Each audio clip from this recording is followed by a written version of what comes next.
everybody. Welcome tonight to the crew gathers session number 17. And we had an exciting last part of the mission last time. We had quite a chamber of events.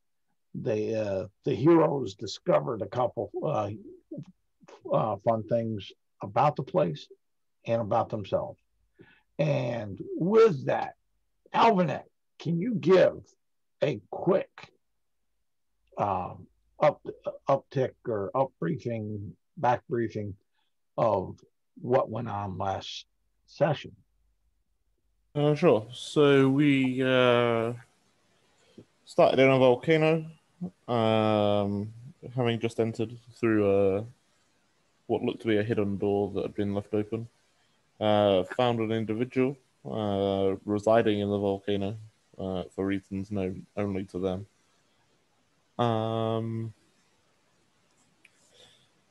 Had a quick look around and eventually managed to stumble across a hidden door that we eventually got open, only to find the passageway on the other side inhabited by none other than some sort of giant fire ants. Magma ants? Lava ants? Not entirely certain. Yeah, something like that. Ran away from those because why would you stay and fight them? Closed the door that they tried to get through but didn't manage to. Something was wrong with Bowser the dog, so we performed surgery inside a volcano. It's very sterile environment to perform surgery. With a combination of magic and cook's utensils, managed to remove the parasites from Bowser and kind of seal him back up. And I feel like that's where we left it, but I may have missed something. No, you did very well. Take yourself one inspiration point for that well-laid recap. Yes, recap. I'm over here running a couple other things over here. Why the heck? Okay, right here. That's what I'm looking for, I think. Is it this? 45. And such as that. So let's get over here, put us back into the heat of things as such.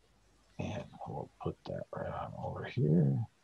I'll need that right over here. Drop that there. And where we last left everybody was back here. After the surgery, after the contact with a awful unique ant and such, that's the location of our heroes.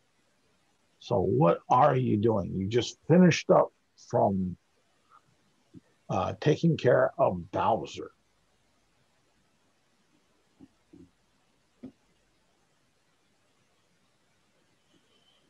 Well, unless anybody has a plan to get past the ants on the other side. Well, if I remember right, where we left off was we had gone up to the secret door. It was a little stuck. We tried to get it open and the door dissolved into volcanic ash. So yes. The ants are dead. The passageway is open and we have found the volcanic ash. Yes, you did have a minor discussion between each of you whether or not this volcanic or rock ash was the rock ash that Ava was looking for. And the voice on high said, yes, they're one and the same. Yeah. Yes, this matches exactly the description in the book I read. There you go.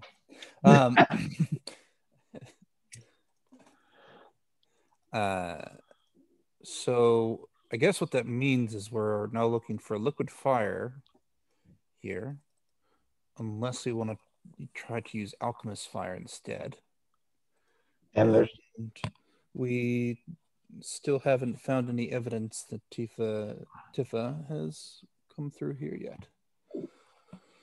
But other than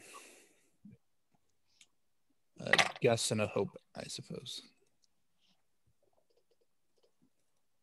yes, I would say alchemist fire, if we think it'll work, might be a better idea, because the only other liquid fire that I can think of is lava, and I have no idea how we'd move that anywhere. Yeah. I say we keep our eyes open, and we'll see what we see while we're traveling through this area. I mean, maybe we'll discover something that we didn't think of before. Also, and I can't stress this enough, I'm convinced that lava is more liquid rock than it is liquid fire.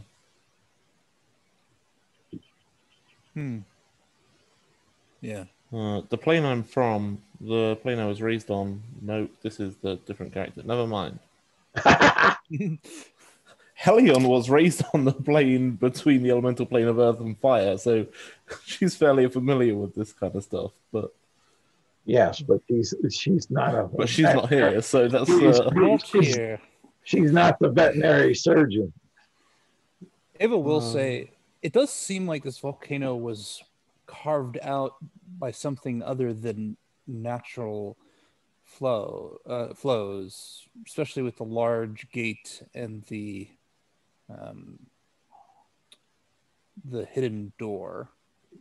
So even if this volcano isn't where we need to be, which it might be on a number of topics, it may be worth searching out to see who's home, put simply. What is this place for? Holly's willing to follow along and help you as best as she can, but she's not going to lead. Yeah. I suppose the decision of whether to continue forward and whether to have Holly's assistance would be a question for Alvanek, if I'm not mistaken. You do 10, I think you are, even if not the front, maybe the heart of the group. Wait, Am? Well, I mean, yes. Morgrath likes to be in front. I don't.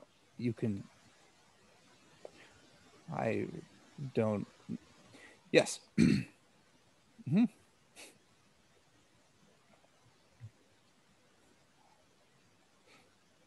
It was your work that saved Bowser, so yes. You get to decide who's in front.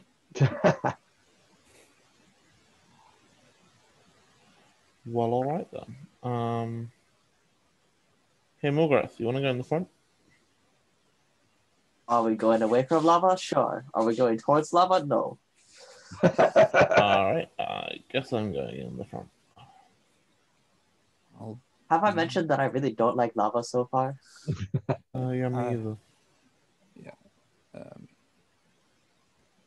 I guess Alvanek will take that under advisement.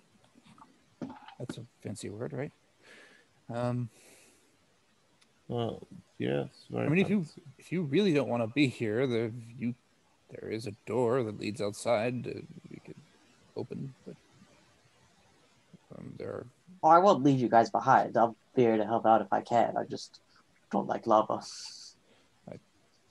Trust me, I have no friends who are lava either yet. So it would be cool to have a friend that was lava. I feel like it would be hot to have a friend that's lava, but I feel like that's... Oh, it would definitely be hot, but think how useful it would be. Wait, are there any creatures that are just made out of fire? Would that count as liquid fire? Possibly. Yeah, maybe. Yeah.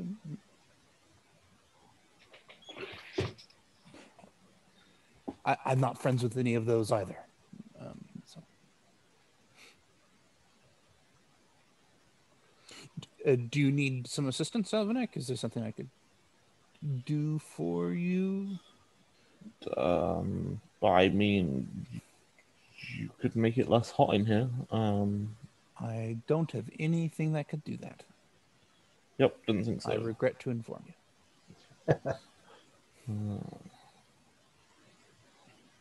All right, well, I guess...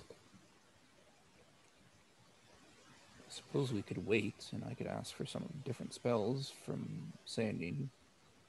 Do you think Sayanin has spells that would make it less hot in here? Maybe. They have a spell that protects from, fiends and things. Maybe there's a spell that protects from heat. You would need to wait some time, though. It would be, at least 8 hours. At least. It's up to you. If you think that would be... It wouldn't keep you alive if you fell into lava or anything, though. Great. Onwards. All right. You're going back which way? Back onwards this towards way? W5, I believe. Okay. Yes. And you're going in there. You definitely feeling that it's warmer as far as that.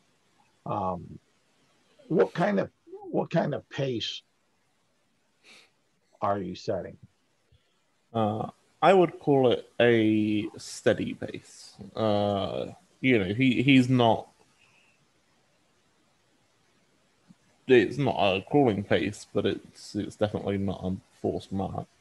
Okay. The kind of pace that he thinks...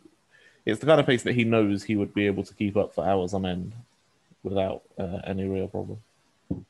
Yeah. I think the question of the day is, do you want to look for traps or not? Do I want to look for traps? No, I'd be horrible at it. Okay.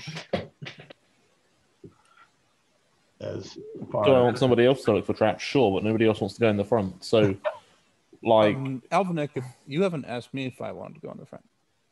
I'm just pointing it out there. I guess that's true. I assumed you didn't want to go in the front because you told me to go in the front. Nope. I said you were the heart of the team. And that I should lead the way. That you are the leader. That's not the same thing. This right here is why you should be leading the team. No, I don't have the goals that align with the group's goals. I mean, I do. I just have other goals that don't align with the group's goals. Morgan says, I have a question. Two, actually. Number one, Ava, are you good at finding traps? Yes. Number two, would you like to be in front so you can look for the traps? No. But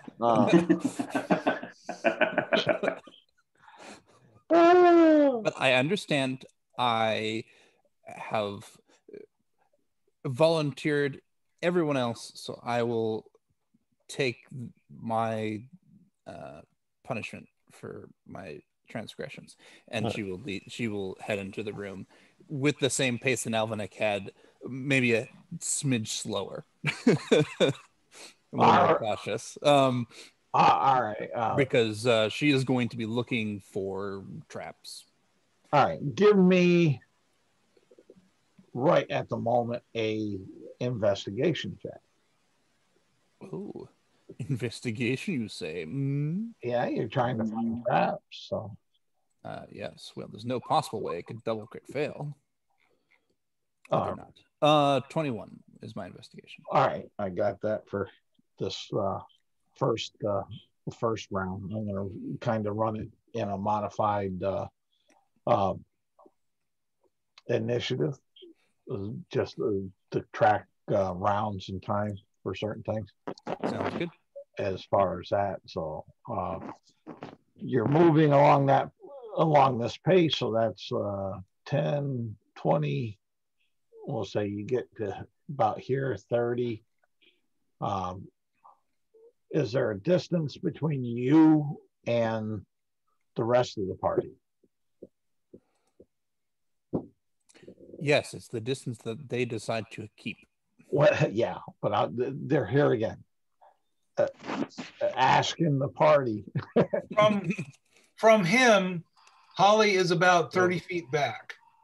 Okay, so Holly is back here at the door, basically. Yeah, well, she's pulling up the rear, yeah.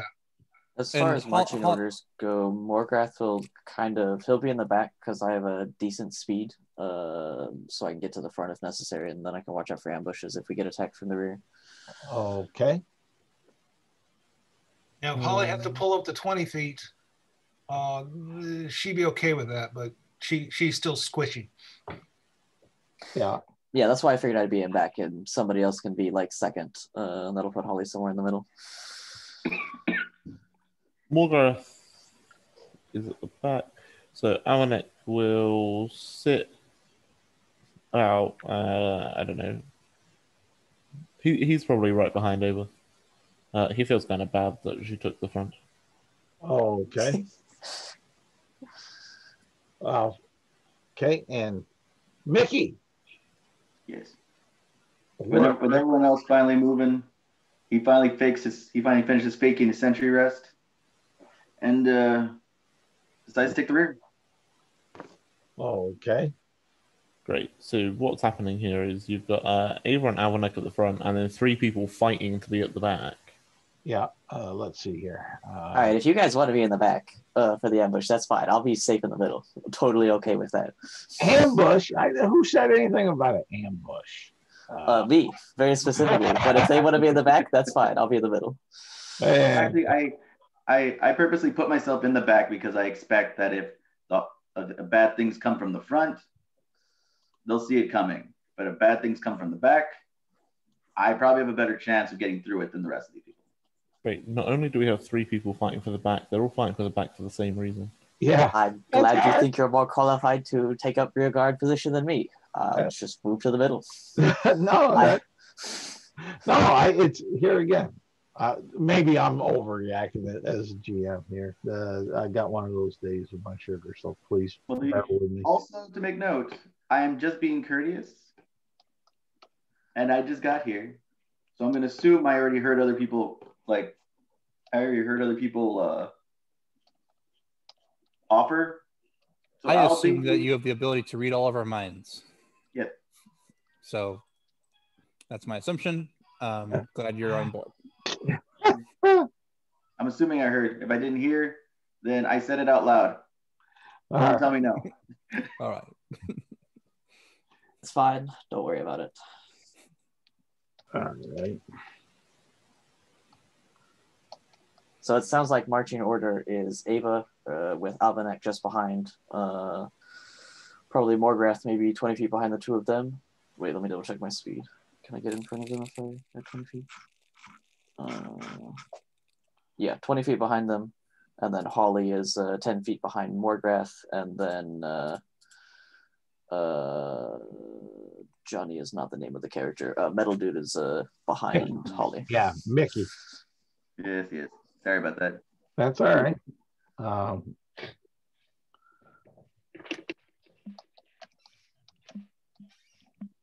right. Ava will let everyone know that it gets very hot here and it will start to hurt you if you don't have some sort of protection before she starts heading north. Checking the wall on the left side. See if there's Wait, hard how bad? Because I don't have any protection. Yeah, that makes 2 of us. That makes all of us, Ava says.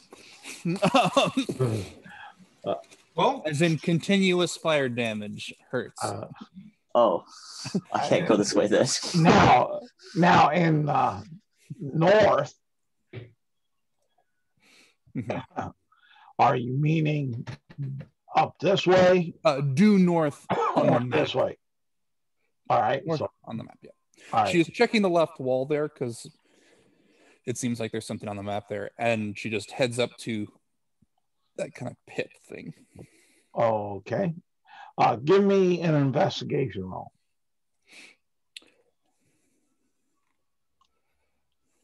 Ooh, I ain't what I wanted. There's no possible way. Okay, I'll make the joke when it's more important. When I know it's a bad thing, if I fail. There, that is, and let me jump over here and see. Okay, and let me do this. And what are the?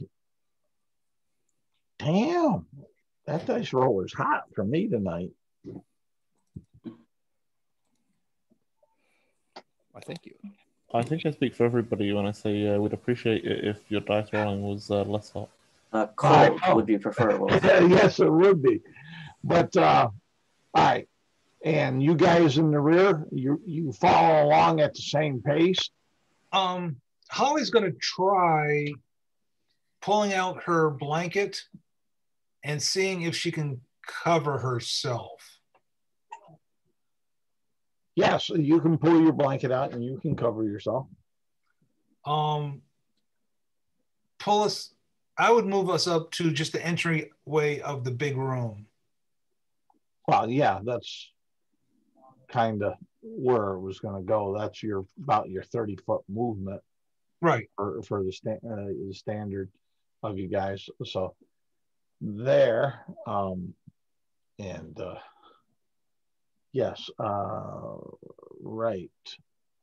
What's the rest of you guys doing?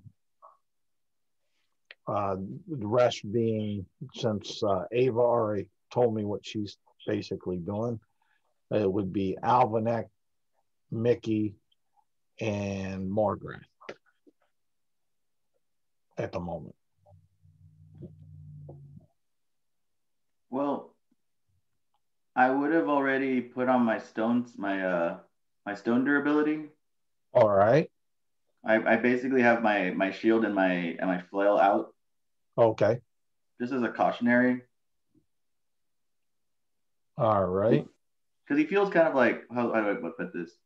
I feel like he feels kind of obligated to try to keep other people safe because he doesn't know why everyone else is here. But he assumes that it's his fault that they dragged them all out here. Okay. All righty. Well, that's the thinking that Ava has. That's we got what Ava and Holly and Mickey are doing. Alverneck and Morgrath. Are you just moving? Yeah. Or are you doing similar things to try to protect yourself, like Holly and Mickey? Yeah, I guess I'm just moving. No, he will take a leaf out of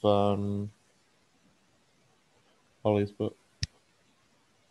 All right. For those that didn't take a protective procedure, take 4 points of heat damage, and those that did take 2 points. Are you guys able to hear me again? Yes. Yes. We Great, can't. No, I can't hear you. Oh, so unfortunate. I don't think that's true. Morgrath, unfortunately, I don't think he's quite smart enough to pick up on the idea of applying more clothing for less damage. What he would be doing though is drinking like a copious amount of water. Like he's working his way through his water skin at a pretty fast rate. So you won't dehydrate. It'd be dehydrated and like that, but you still the heat damage itself was searing the hair off your forearms, starting like being close. What it feels like being close to a very hot grill where you're at right now. Yeah, for sure. The only other thing that Morgrath will be doing is maintaining that 20-foot distance between himself and Ava and Alvanek. All right, then you'll be up a little further then, because each of these squares in here are 10 feet. So just a little bit, because they're a little bit further up that way. All right, and that gets us through that section at the moment. Ava, Mm-hmm. What are you and Alvernick doing now? You see this? You can see this hole in the ground. Mm-hmm. Can I see down the hole in the ground? Take a look and see. Ollie's gonna yell out. You may want to be careful. That looks like a damn anthill.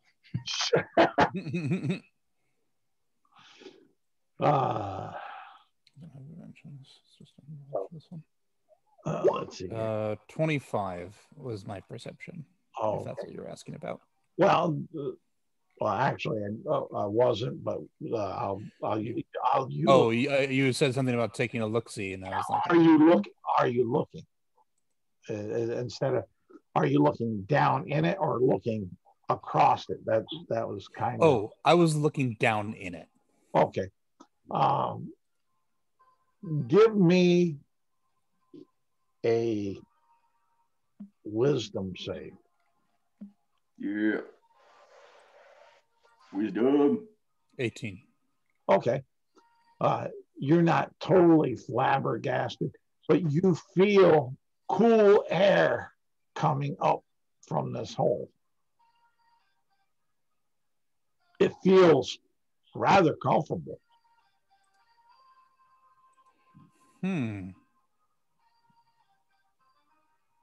Looking across, what do I see? All right, let's see here. I want to bring this. Oh, not that. I want to. All right, I'll bring that down, and I need to move you guys back here. You guys over to about here, and there we go.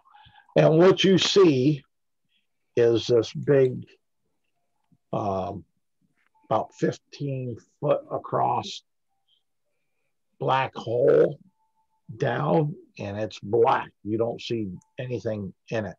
But up above you, about 30 feet, is this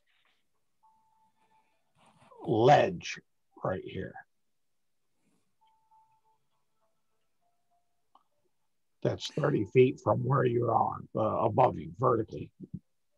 Okay, so the holes I was looking in were actually the small things on the map, and that's the cool air. And then the thing on the map that's looks like the pit. Yeah, that big thing right there is about 15 feet wide. Okay. 15 foot, and that's what I thought you were looking down. That is what I was looking down, yes. So there's this cool air coming before that, though. No, it's these right here. That's just showing us like a 5 foot step up. Oh, okay. Good to know. Yeah. So I will say to the party, I'll say, there's cool air coming from this hole in the ground, but I don't see anything down it. Question mark. Do I see anything down it? No. I mean, it is black. Yeah. Can I see down the distance that my dark vision would do on like the side of the tunnel? No. Or is it like blackness that starts from the top? Blackness that starts pretty much from the top. And it's something magical. I can't see. It's not regular darkness. I could dispel it if you wanted, Alvinick.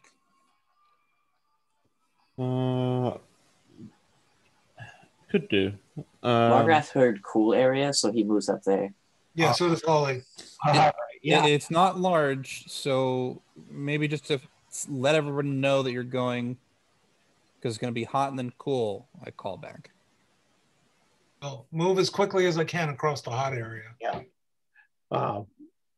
Go. In fact, that would take you kind of around where they're looking. Let me see how much more damage you guys get on that on the back. Oh, all right.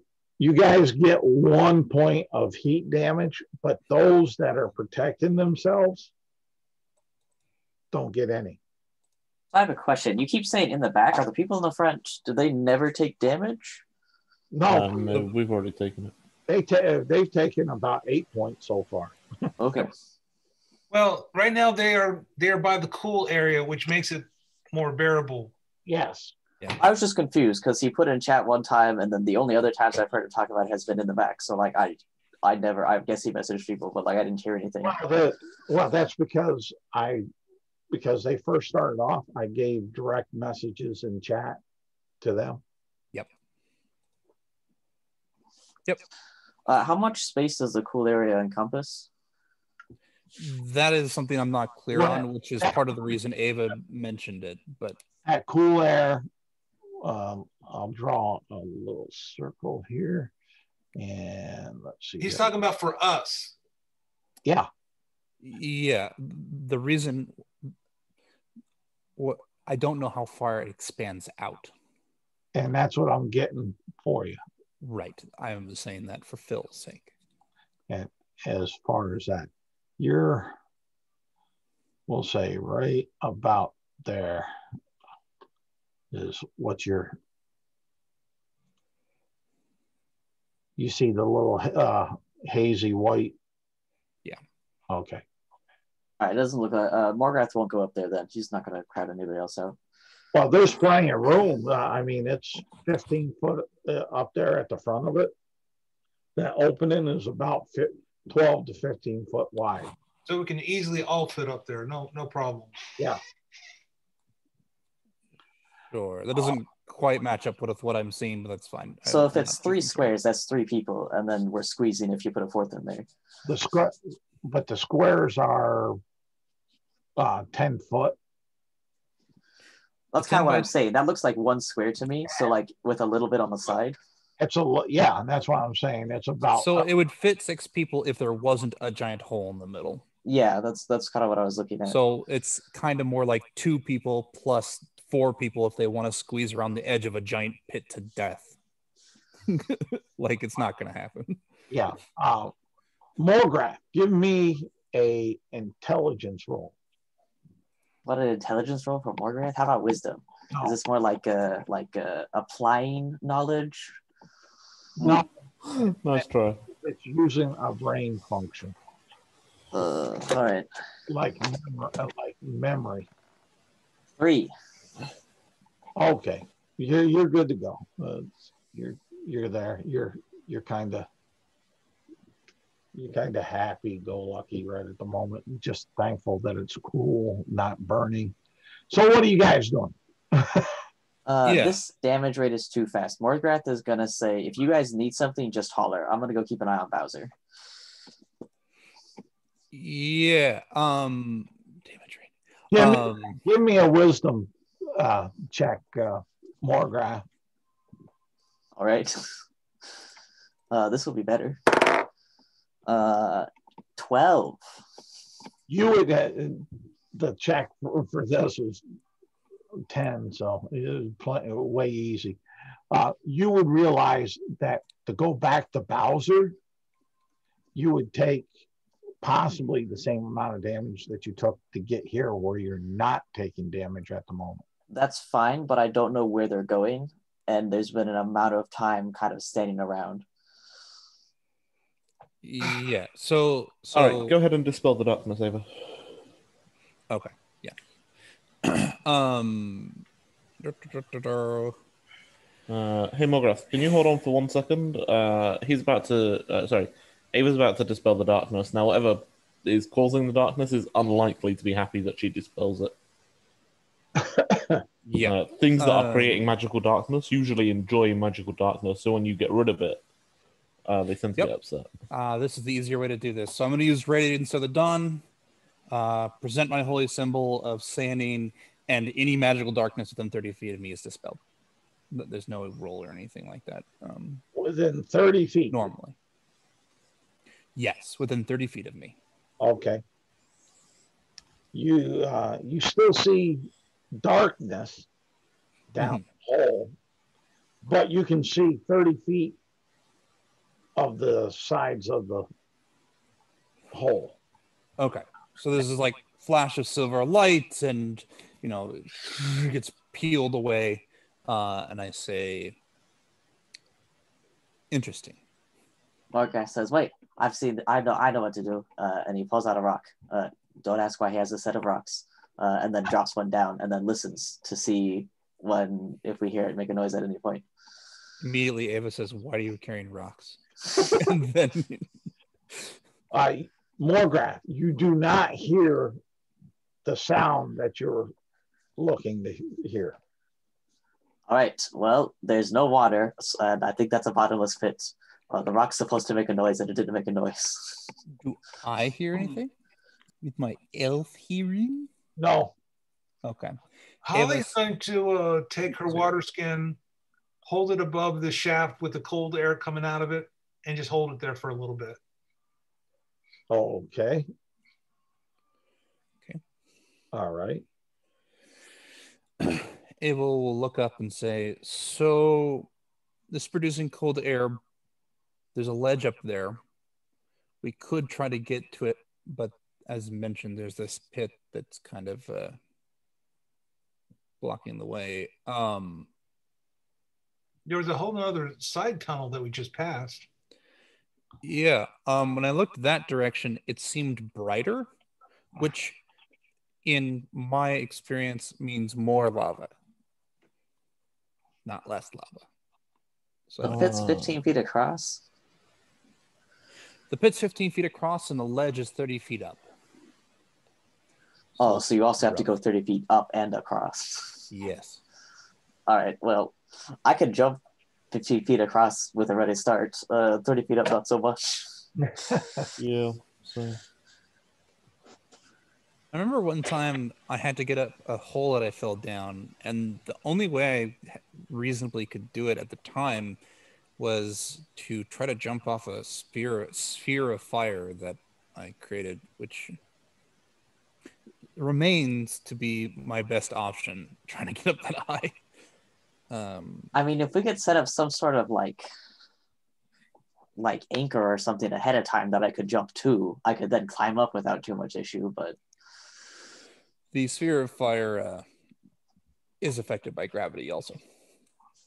Well. Mickey, do you have something for flying or climbing walls or making stairs or anything like that? I have been working on something. I only used it once, and it kept me from dying when I fell off the bird. Okay. But I've only used it when going down. I've never tried using it to go up. But I guess it's always a chance for something new, right? Well, I would love to test that in a circumstance where we wouldn't fall into a deep, bottomless pit of darkness. So yeah, there's that. in fairness, we don't know it's bottomless. It's true. Rock didn't make a noise. Sure. I mean, it's an area of magical darkness. Maybe it's also an area of magical silence. That would be That's very true. Wait, do those exist? I I assume didn't they think do. of that. So this is Alvin. This is why you're the leader here. Are there also spells that stop smell? I am the leader. Yeah, there are spells that could inhibit smells in certain situations. Let's put Oh, it- sure. Alvanek's just asking, generally. That's fine. You got spellcasters that are there, so that's a good Yeah. question. Yeah, and Ava would say that sounds interesting.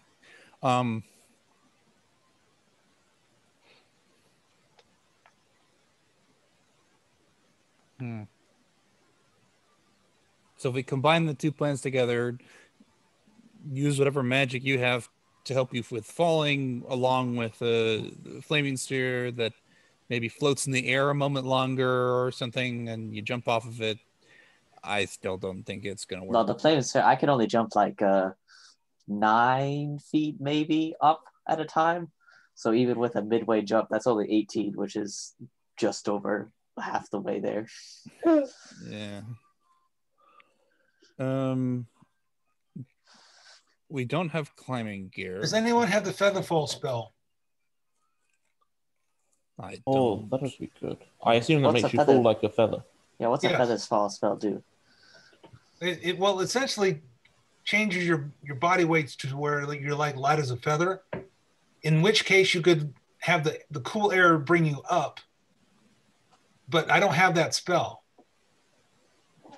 How would you have the cool air bring you up, even if you were as light as? Oh, you mean like if you were like a feather in the wind? I'll sense. feel the. Yes. I'll kind of put my hand over the pit. Does it actually feel like it's producing like upward draft, like a notable amount? Slightly. Okay, it seems a bit gentle. I've been holding my water skin over it. Has my water skin changed temperature yet? But yeah, it's cooled down a degree or two. Okay. Continue doing that. Seems good.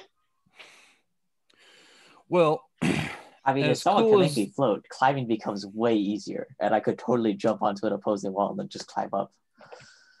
yeah, But I was don't have looking- the spell, so Yeah, and I don't have any climbing gear, so does anyone have any pitons? no. That's a good question. I go ahead, Tom. I can turn my hands into claws for about a minute. That's not bad. That's pretty good. That would help. I'd give you advantage on a couple climb checks if you did that. It'd be largely redundant because I'd be raging, so I'd already have advantage on everything strength-based. Fair. Well, I'd have super advantage. I'm just Yeah. trying to explain the situation how I would adjudicate the makeshift pitons. Well, as cool, see what I did there? Funny joke. As it is here, I don't think we're going to be able to make it up that ledge without, I don't know, rest or something to figure out something else. to work. How tall is it? How tall is it again? 30 It's feet 30 up. feet up and across a 15-foot pit. Oh, can somebody use magic to teleport? No, I say. Wait Wait a second. so it's Wait. It's 15 feet up, or It's 30 feet up, 15 feet across. So we're talking hypotenuse of those numbers. I've been working on that spell, but I'm not done with it yet. Ah, okay. Well, that's fine. I wouldn't want you to go up there by yourself anyway, Holly. That seems a bit. Well, I mean, I wouldn't stop you. Alvin, do you think we should maybe try the other direction and see if it's less lava-y than the glow implies? I mean, what could it hurt? Actually, you know what? Why don't you guys stay here, or if you want to head back, you can. But why don't you stay here? I'll just go a little bit ahead, check it out, see if it gets a lot harder, and see what I can see, and then come back. That way, we don't all need to get burned over that. If you're gonna check the side passage, I'll wait here. I'm already starting to hurt pretty bad. Okay. What if you run into something you can't handle?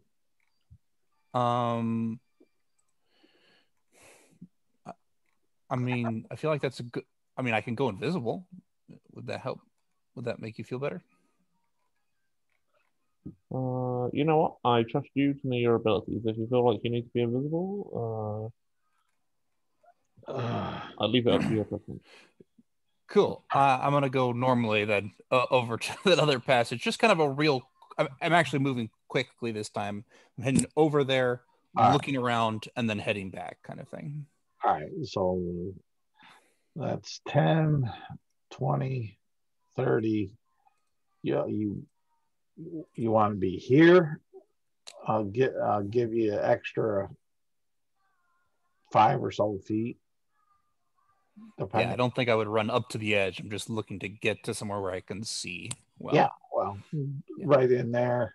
It's not necessarily the edge as far as that. So let me see here. Let me have my fun. Excellent. Yeah, take 3 points. Nice. And you see that lava. You see this open graded metal bridge that actually goes upward over it's an incline going on up, and Okay. it looks like a pretty good incline where you're estimating that you're probably about 90 feet up at the center here where the rock is. Okay. Up around there, 90 feet above the lava pool here. Can I tell from this location, like based on the fact that it's a hollowed tunnel, that it continues going up from there and gets to another ledge, or does it go down from there and I can't see that ledge? Well, you'd be able to see across. Let me see here. Let me move this so I can. All right. Yeah, you'd be able to, because that's only 10, 20, 30, 40, 50, 60. And the lava is giving light. So you have no problem seeing across. Okay. You'll see where it's low here, climbs up to 90 feet here, and goes back down from 90 feet back down to over here. Okay. Okay. All right. And how far from the lava are we at, kind of near that ledge? At the ledge, you are 30 feet. Okay.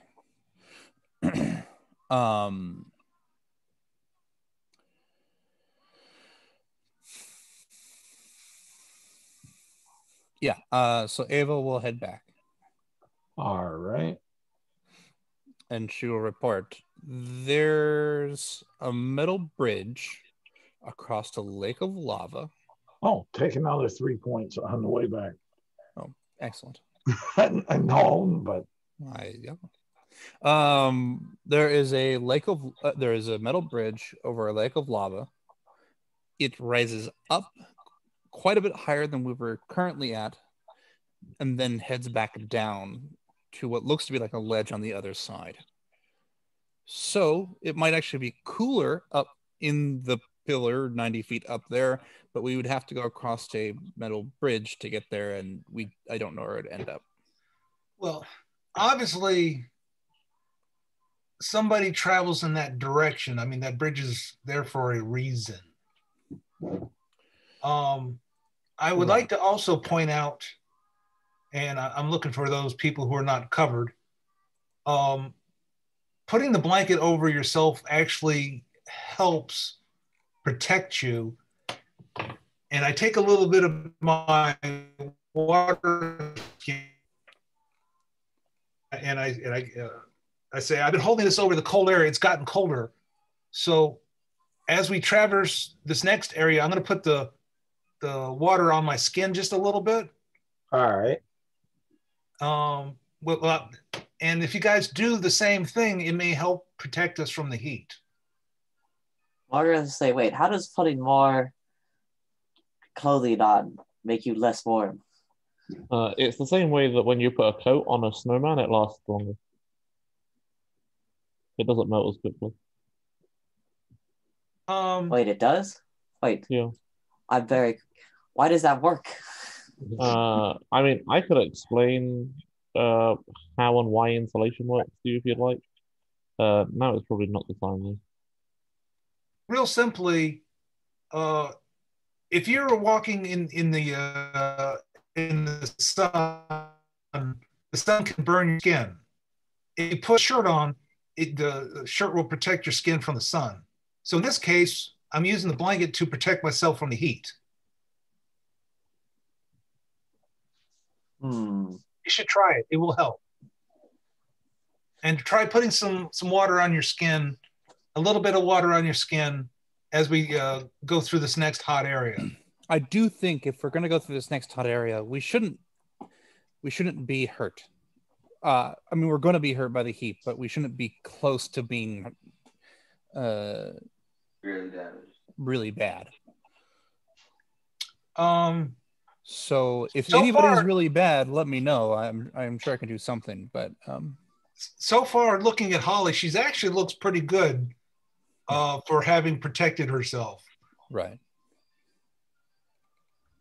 She looks at the rest of the group and makes a judgment as to how healthy they are. Medicine. Go. I rolled a 13. Feel free to tell me whatever you feel like, players. Morgarth is looking okay. He's not very physically injured, but he had some extra vim and vigor to him earlier that is now gone. That's yeah. Holly had done the pep talk before and gave us 6 extra hit points. Yeah. Yeah. Would you permit me a sense of percentage there, Arthur? Morgarth's only let me do. Let's see here. This should be easy math. He's not very injured. We're like at 1/10 of his HP is missing, I think. Okay. So it's not very visible yet. He probably just smells bad as some of his hair is singeing. All right. Yeah. So Ava says, Avlinek, what would you like us to do? Yes, for reasons. Yeah. I did. Okay. I have no reason to think that's a good idea. Okay. Okay. Holly, I have a question about the blanket protecting you from heat. Sure. You mentioned putting water on your skin. If the blanket's the thing doing the protecting, would it be better to put water on the blanket? The only problem with that is that there's not enough water on the blanket. From my and she's talking from nature now. From my experience, when you get hot, your body sweats to help cool it off. Yeah. So in this case, I'm going to put this little cold water that I've been working on. I'm going to put it on my skin to help cool it down to where when I move across this hot area, it will hurt me less or possibly not at all.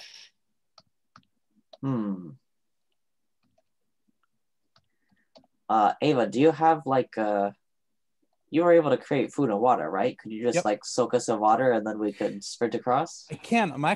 I can do that.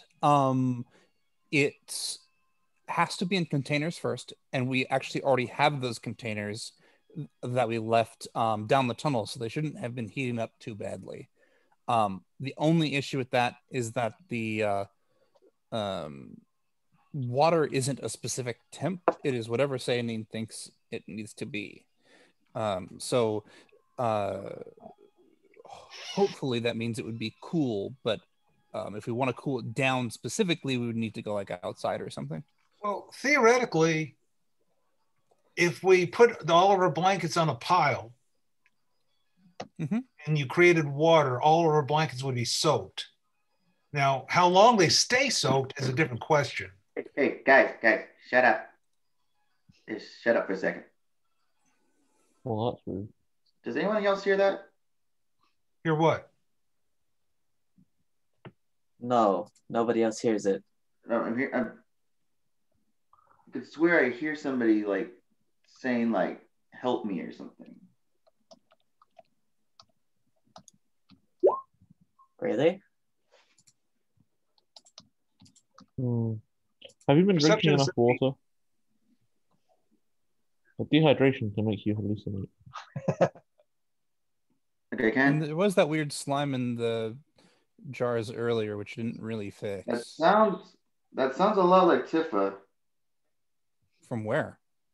I'm trying to find out. Teva! Hey, is he the guy with the stone? Yeah. Oh, well, then he's communicating through the stone. It's a stone. What stone? I pull it out of the bag.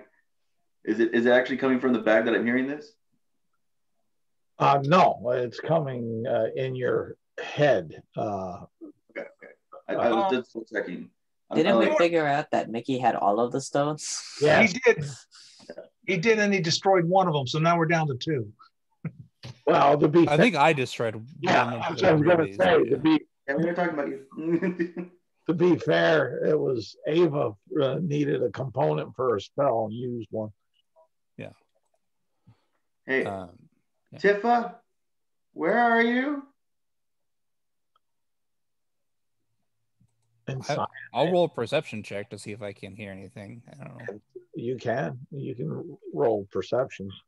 And Mickey, you don't hear nothing. Ava, you don't hear nothing. Howie, you don't hear nothing. It's the magic of the stone. It's allowing them to talk to each other. No, but the thing is, I have all the stones. You have all the stones. Yes, we went over this. I have all the stones.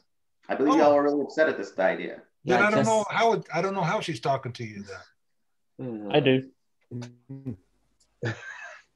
I don't have she's talking to. Okay. It's the magic. Wow. Okay. Think for a second. Is this like this? It feels like the kind of answer that person gives if they're like, "Oh, how is she speaking to you? Her sound, her voice." I'm not sure. All I know is that she's really hot. Like she's burning up a bit. And you got now quickly. You got 2 Arcana spellcasters in your sorcerer, maybe 2, might be 1. sorcerers. I call Arcana. That's 1. Yeah, but I don't think there's anyone else, so I think it's just 1. Because the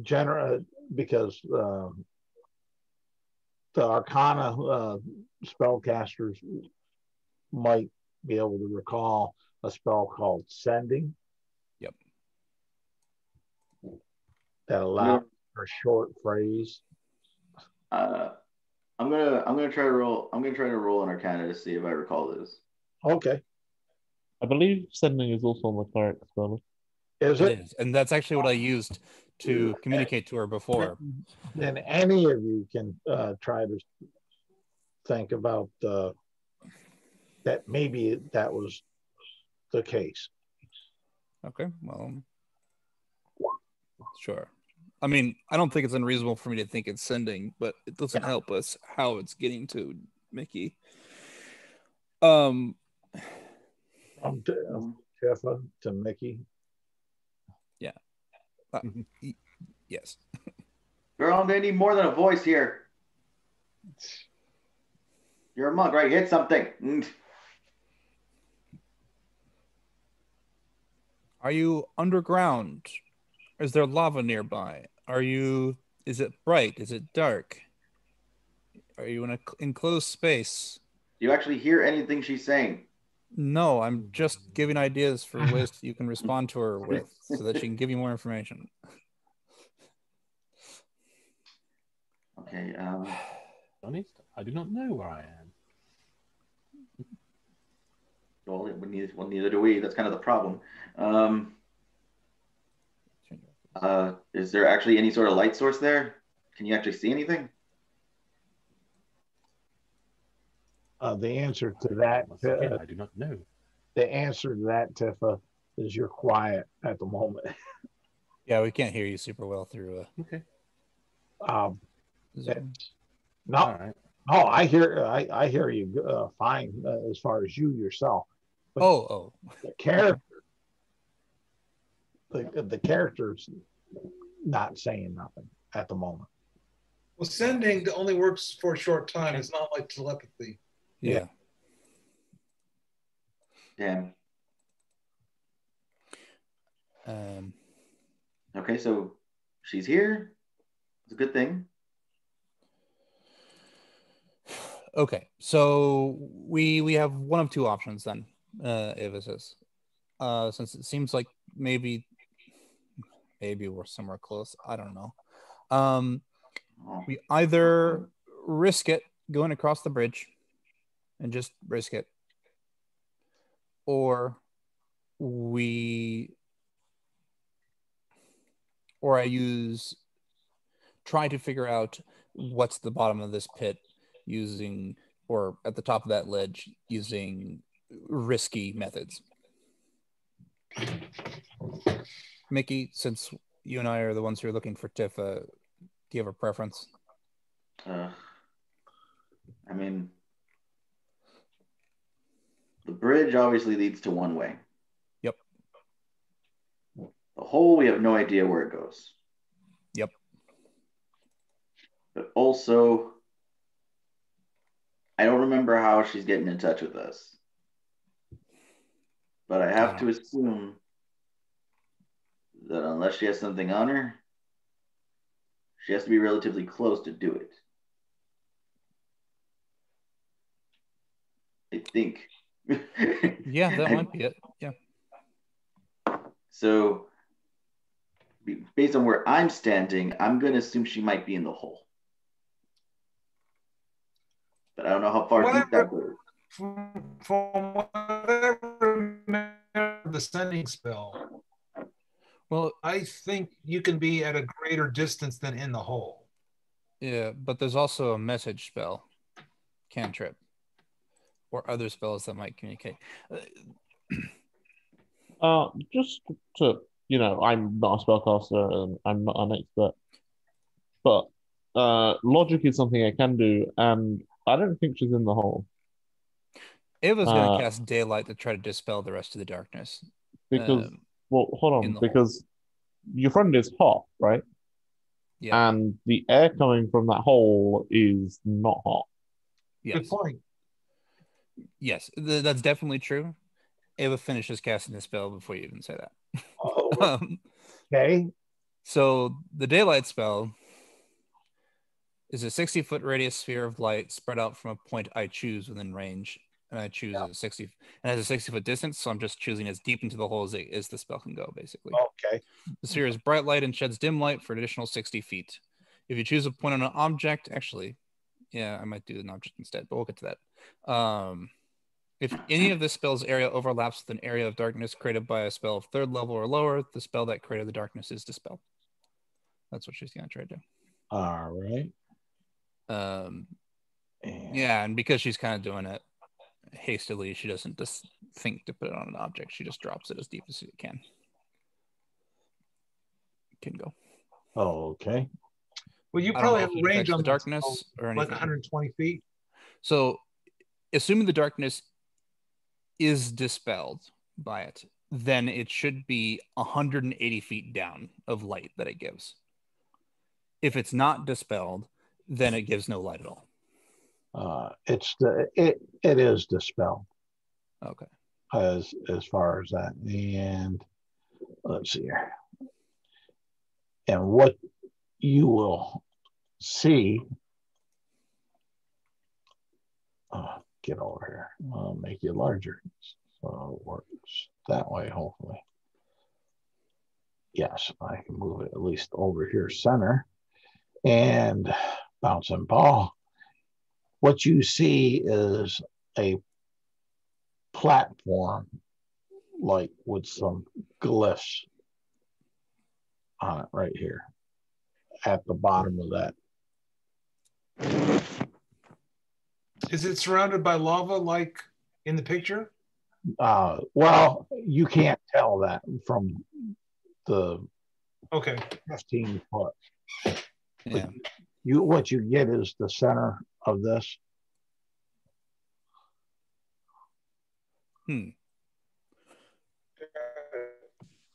How far down is that? Morgath is asking Ava, probably. Yeah, I mean, you can see it, but that's a good question for the GM. It appears to be, for you, probably about 30 feet down, it would appear on the space differential that on depth, but it appears that way. Okay.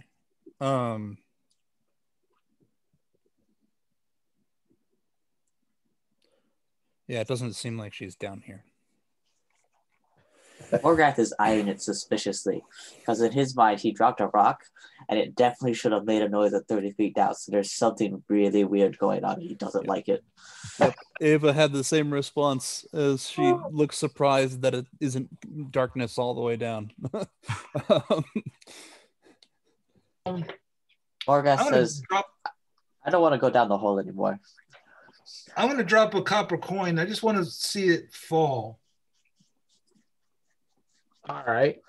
You see it fall now that the magical darkness is gone. And you'll see it hit. It seems like it takes a little longer to fall in your mind. We're not talking great time differential, but just some. You see it hit the base there and bounce off out of view, but you hear nothing. It seems like there's a difference from our space to that space, Holly says. It is cool. Perhaps it's something like a portal to some other place. Yeah, it could be a portal. It because we're not hearing anything, and it took longer to fall than what I would have thought. We could try dangling like a 50-foot rope down and see if it touches it. Surely a portal would make it fall quicker, though, right? Oh, you mean? Not unless. But we kept sight of it the whole way.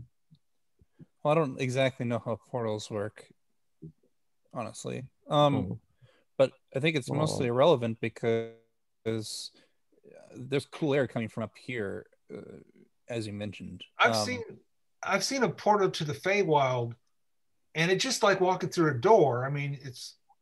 But my point is, if the coin had fallen through a portal, we'd have lost sight of it. It would have disappeared. Depends on the portal. Portals go to a different place. That's the definition of a portal, right? Yeah, but why would you lose sight of something that goes through a doorway? I mean, if it's a portal that goes that just goes to the next space, like I don't know either. We're hashing this out. Ultimately, if we get down there, I don't even know how we would get back. Rope. Rope. Yeah. But I don't. I thought it would just keep going down, and so that's why I did that. I wasn't expecting this, so I think we should need to go up the bridge to find Tifa because this is cool and possibly a different plane. That could be an escape plan. What did the bridge look like? Metal over a pit of lava. Goes up to 90 feet and then goes back down. I don't know how far to a ledge on the other side. Solid metal? It didn't look like it was rickety, that's for sure.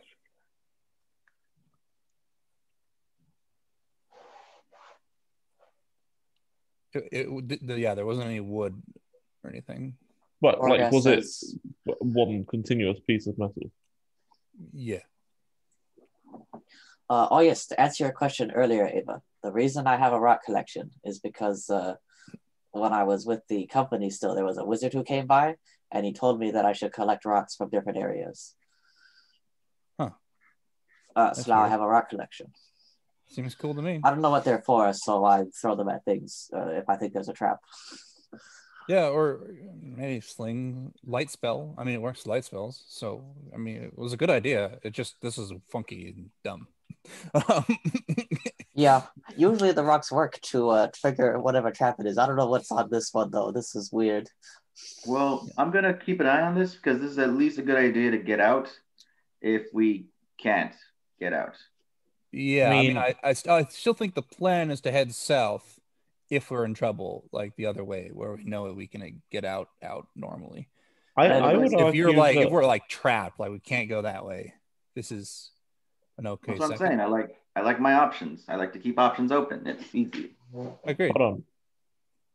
I get that you guys think there's a portal there, but if there's not, and there's just some sort of weird time dilation effect in place, then running away from something into a hole in the ground seems like a bad option.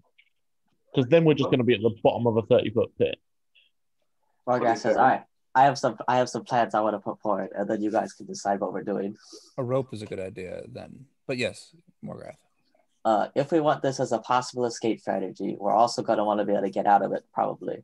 So if we want to do that, we should set up some ropes ahead of time before we go anywhere else so that they're here. Yes. On top of this, I'm a little bit faster than regular people. So if one of you light people, he then looks at everybody, sees that Ava's in armor and says, all right, never mind. Holly, I could probably carry you at a little bit faster pace, unless you're also speedy. As far as going over lava stuff goes, I can be in a lava area for about a minute at how bad it was in the room behind us. That's about all I can do.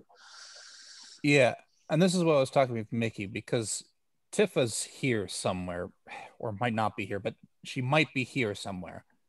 So Mickey, if we're looking for her, you and I, then we need to make decisions. They've already got the rock ash, and it sounds like this idea of liquid fire to get alchemist fire is a safer option, to be honest. So it's kind of a side mission you and I would take, and if any of you want to come with, that's fine, but I wouldn't force Morgath to face something he fears just for something I want. Well, I have the rope. I could get myself out of a 30-foot pit. Yeah, if you guys want to set up the rope up here, which I think is a good idea, I think this is an okay secondary escape plan, especially with the rope. I think Mickey and I will try to get across the lava and see what else we can find. And honestly, if it's any deeper in or across any more lava, I don't know if I'm going to be able to find anything. I want to come with you. Yeah, but standing here, ultimately, I've been sort of looking around the world a little bit. Standing here, which has been interesting, really hasn't accomplished anything. I'm willing to move forward and see see what new and exciting things await us. Okay. Yeah. There could be a lot of, actually, it's very pretty. Yeah. Well, yeah. Yeah. The only thing I'm going to do is I'm going to put water on my skin. I'm going to use the blanket and I'm going to run. Yeah, I think we're all in the running boat. I do think the blanket's a good idea. Maybe we should head back to the cart and use some of the water we have back there for blankets or whatever. Well, then we have to go back through that other room. Tifa. David. Yes. Did you read the Zoom message?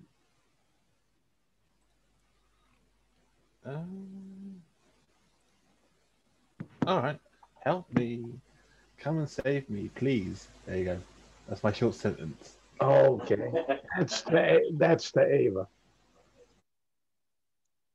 And then my response is, where are you? Is it dark? Is it hot? Are you in an enclosed space? Open. And I'd use all 25 sentences to just be like, Holly says, ideas. Holly says, because you can't ask questions, it is not the message spell.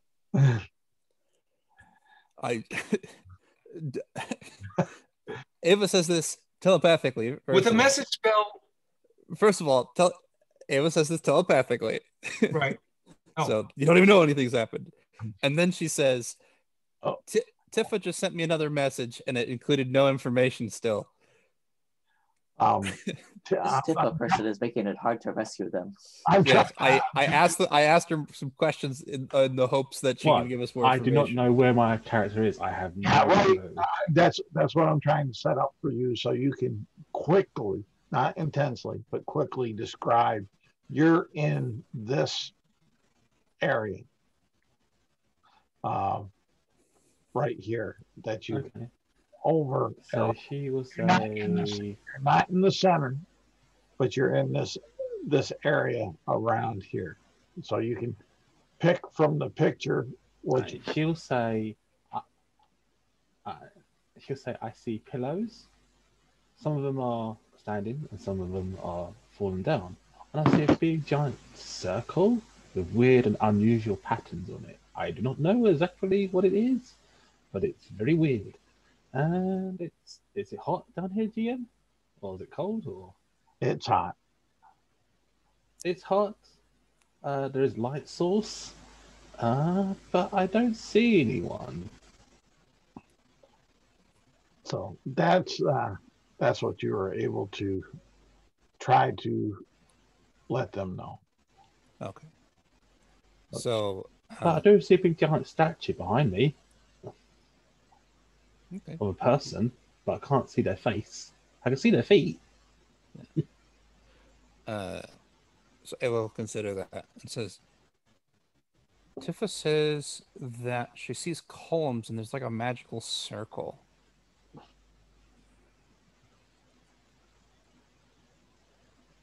Yeah, that doesn't. I mean, it's hot there, but it doesn't really match the description of where we're at. I wonder if that's the place that we'd get to if we climb up the mountain on the outside and go into that cave we saw. And we also have a metal bridge. We can definitely go over the metal bridge if that's what you guys want to do. Can I point out that a metal bridge that's been sitting over lava for a significant period of time is going to be exceedingly hot? Oh, I had a question about the metal bridge. I almost forgot about it. He kind of points at his like leather and fur-lined boots, and he says, "Would I be better off just going barefoot? Are these gonna like light on fire if I walk on hot metal with them?" Ivas kind of looks at you, thinks about that for a moment, and then says, "I think if it's as hot as Alvinook is implying, which might be true, you would be better with your feet on fire rather than putting bare feet on the metal." Oh. All right, let me switch to my not so good looking boots then. If I'm gonna lose a pair. That's actually a fair point, Alvinick. I'm not really a smith by trade, but Mickey, what do you think about us maybe going over to the top of the hill, just like climbing that instead? Climbing it? Yep. Can you all on even the mountain? climb? On a mountain, there's a cave further up, higher up from where we stopped to get into here. Much further up, and yeah. And the description doesn't seem to match anything we've seen here, so maybe it's that cave entrance instead. And if it's not, we can always come back down here, and then you can commit suicide by walking across the lava. I mean, that is a fair point. Oh, so many decisions. This is why I'm not in charge. All right. Ava keeps telling me I'm in charge. So we're going up the outside of the mountain. Okay. Great. That was my vote. GM, can my character do like a perception check to see if there's a way out? You're not able to. Let's put it that way. You're able to move your head slightly. What you're doing, you're what would be commonly known. So am I tied up? You're bound and strapped. Okay. Okay. All right. Can I attempt to break free? Yeah, you can attempt to. Yeah. All right. Well, then I need to roll.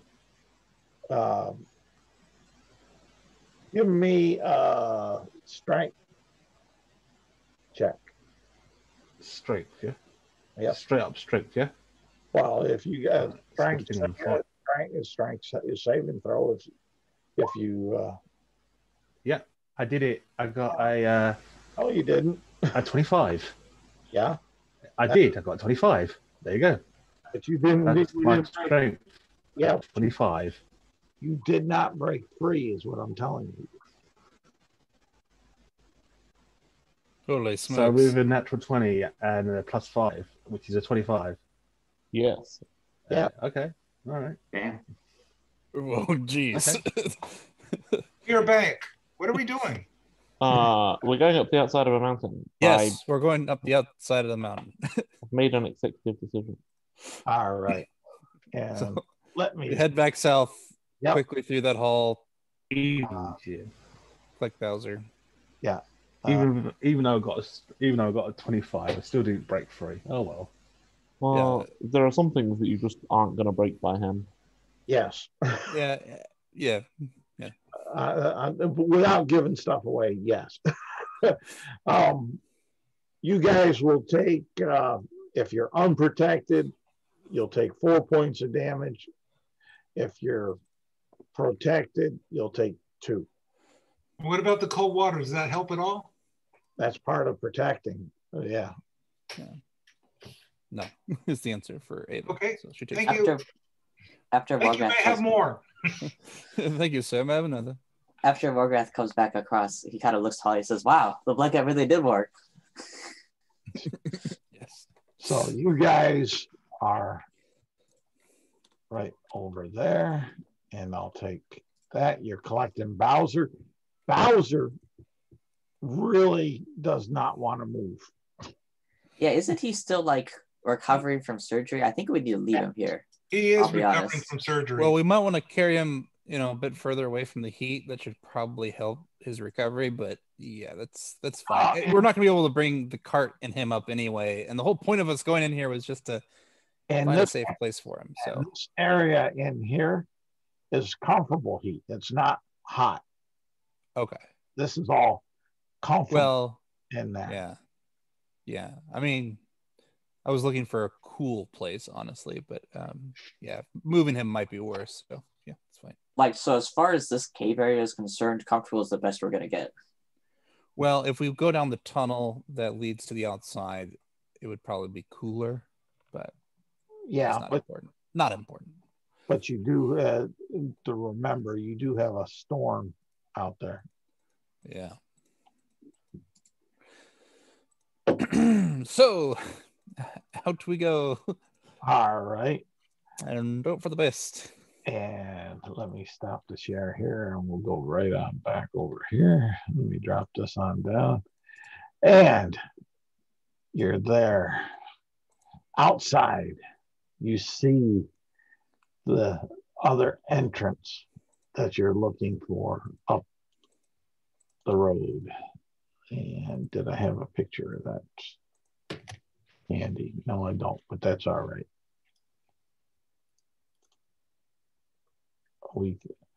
You're outside, you see that going up. It is gray, black clouds, lightning jutting back and forth, but yet no rain. Oh, so it's still dry out here? Yes. Okay. Morgrath kind of looks at it and says, "Well, we could try climbing, but in my experience climbing, if it does start to rain and we're not somewhere where we can stop, we're going to be in serious trouble." Yeah. We do have that spell that Mickey mentioned, so I think we might be okay if we fall. We just lose our progress. How many times can you do that, Mickey? Just out of curiosity, today? Right now, I'm thinking about it. Give or take, maybe 2-3 times, maybe. And don't get me wrong. I mean, I could probably just end up back in position if I catch myself quick enough. Wait, does it work only on you? Well, as far as I'm aware, it only works on me. Oh. So Mickey has a spell to not fall down. Never mind. Just to remember, sometimes sometimes I pick up on these things and they're new. I haven't had enough time to practice, I'll tell you what. I need to. I should. I am looking to find Tifa as well. You and I will go up.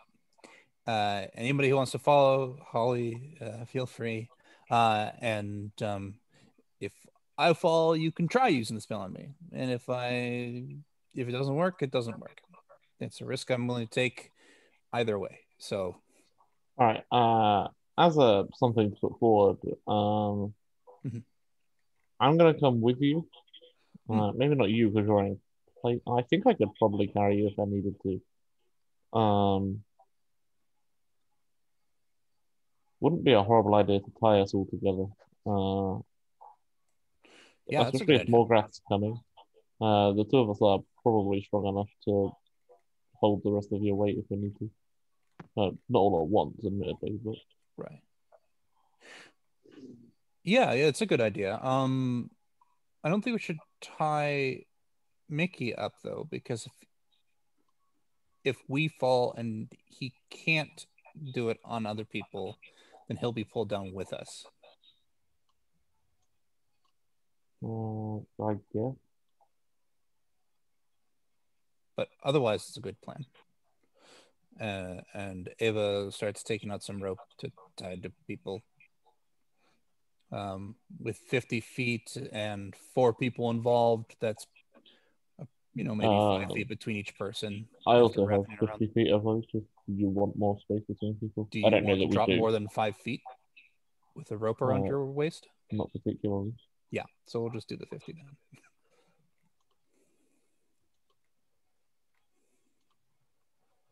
Do you want me to make a rope check, Charles? No, we're gonna go on with this. We're gonna have to double check. Is Holly planning on going on the climb? Fair question.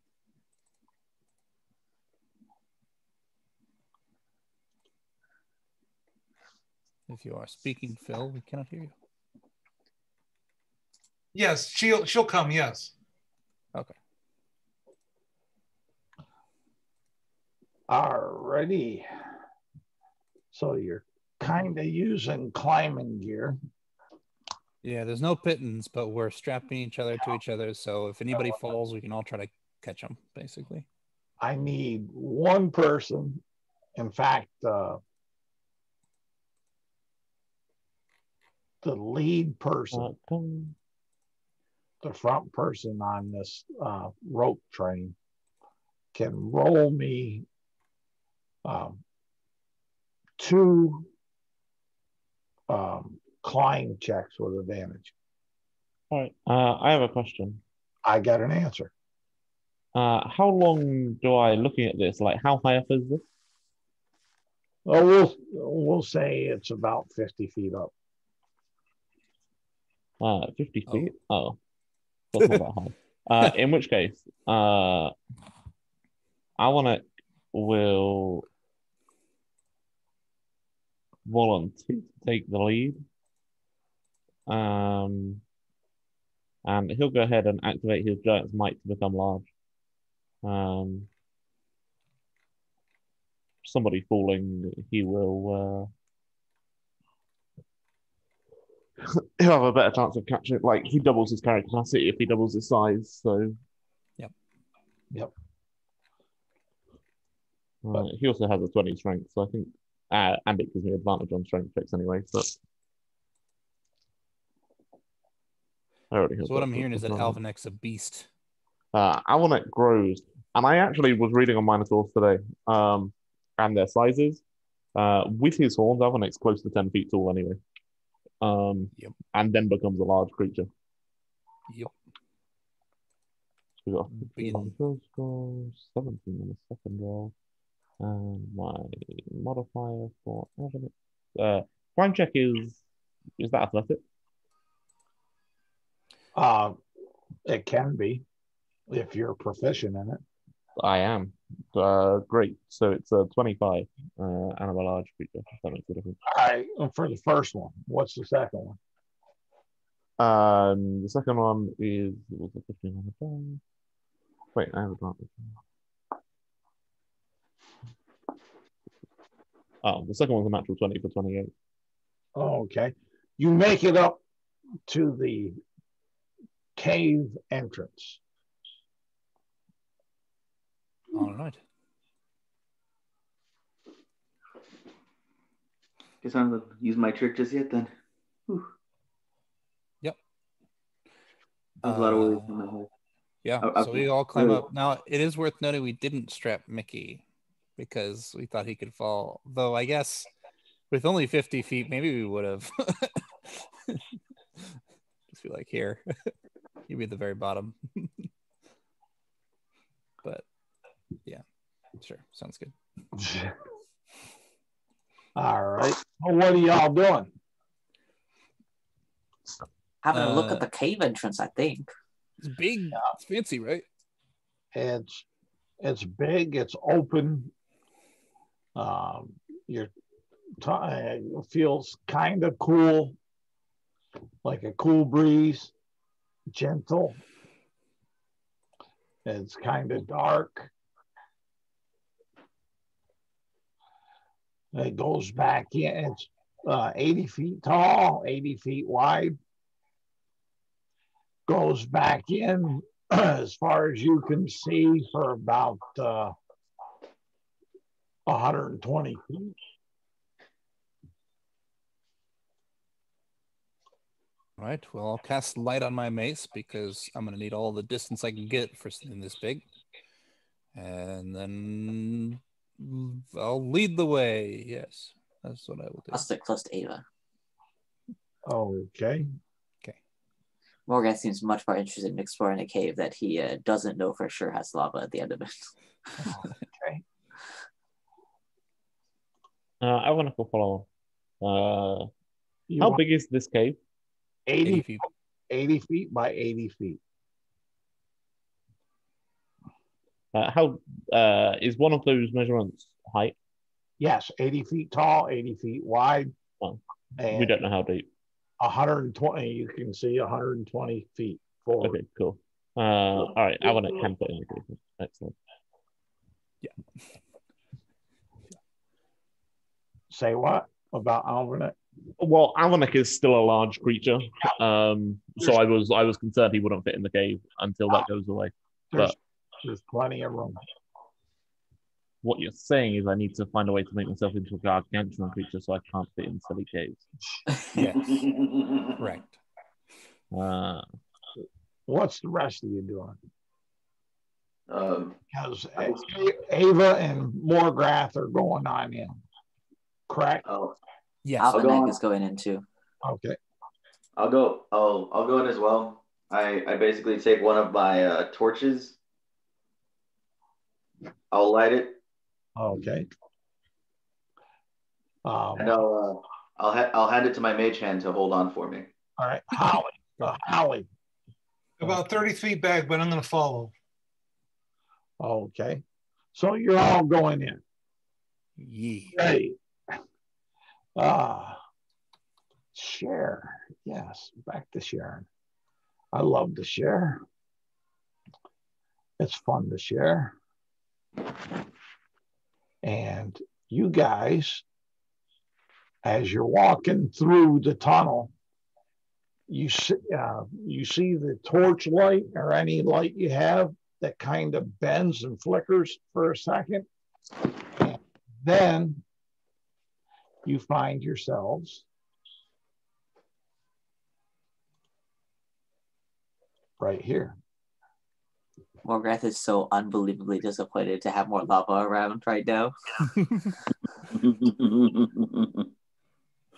So we go down the side of Triffid Tunnel and then whoop, and So- we're suddenly in the space. You're like, oh no. Let me ask you a question about Holly's perspective.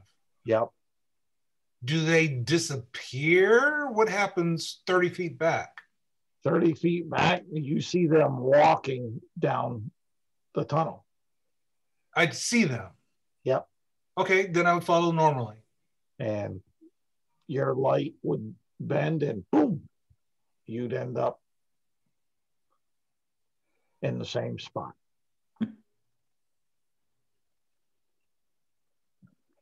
Can I walk backwards? You can walk backwards if you want. What you see is what you right here. Our guy says, I guess we really should have put that rope down, huh? And looking up, we see a hole. Looking up, you see a hole. When you a rope sitting would have helped by now. Yes, sir.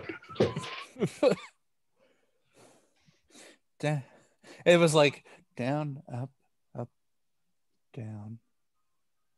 And yep, this is how portal magic works.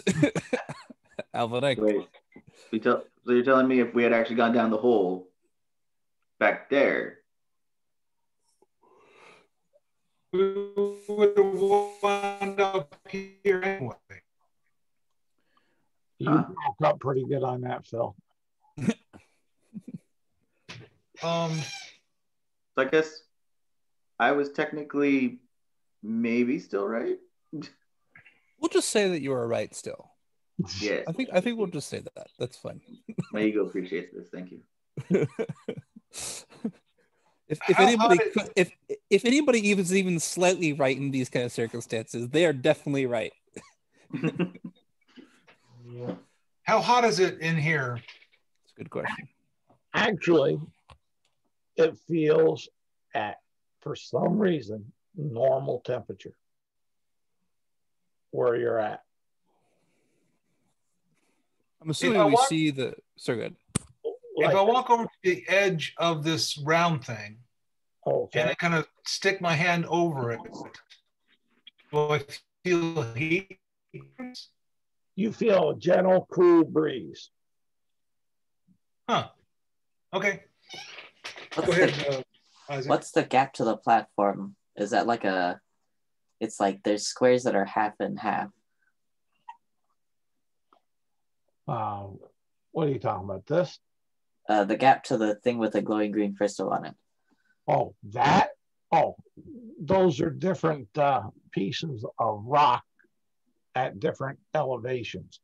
Right, and I want to know what the gap is. All right, that gap going over to this one is 15 feet, and it looks down over to here to be about 40 feet.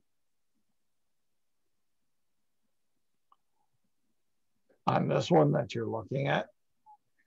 Okay, so is the green crystal down 40 feet and a 15-foot like across, or is it up 40 feet and a 15-foot across? It's from this point, this edge to that edge, it's 15 feet across. From this down here is 40 feet. From this down here is 40 feet. Oh, so the green crystal's on the same level. The same level as this one, yeah. Okay. Yeah. That's what I was going to ask. Do we see the red crystal? Do we see the green crystal? Red crystal you'll see. And let's see here. Move this. Red crystal you'll see. And the other crystal over there you'll see. The teal. It was like, well, I've played this game called Legend of Zelda, and in this sort of circumstance, you would shoot arrows into each one and they would activate. But I don't think that's what's going to happen. So, ignoring Zelda rules, we probably need to get closer to determine what sort of runes are being used. Actually, I will look down at the one we are currently on to determine the runes and see if they would maybe be described as magic circle, and if there's any tiff looking people around one of them. Go ahead and if you got Arcana, give me an Arcana check. There are the glyphs are reminiscence of a magic glyph. Yeah, glyph of maybe some teleportation. Fair enough. 22. Yeah, I saw it. Okay. That's why I gave you what I gave you. Oh, fair enough. I say these look like teleportation glyphs. There's a chance that one of them actually leads to where Tifa's at, but I don't know which one, nor do I know how to activate them. Yeah, that's fair. We activated this one just by walking onto it. Why don't we walk to the other ones?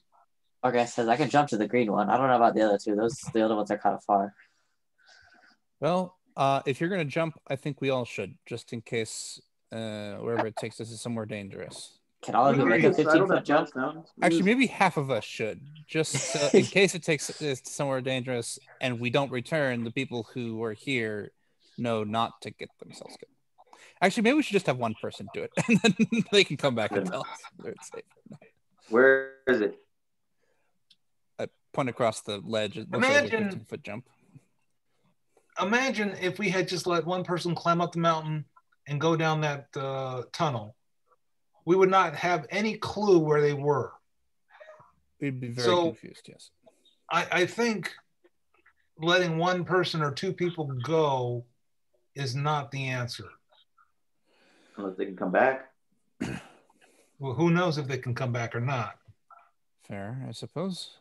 Morgrath's gonna pull out a rock, move to the edge of the 15-foot gap, and chuck a rock at the green crystal and see what happens. Give me roll to hit at disadvantage. So give me a save. We got a 14 with disadvantage. 14. Nice. You fall short. It does hit right over on the platform about here. Does it disappear or do anything? Yeah, it does. It sits there. Oh no, it does a thing. It acts normal. Hold on, I'm offended. It's pretending to be casual too casually. Oh no. It grows feet in a mouth. The sacred flame was for creature. Yeah.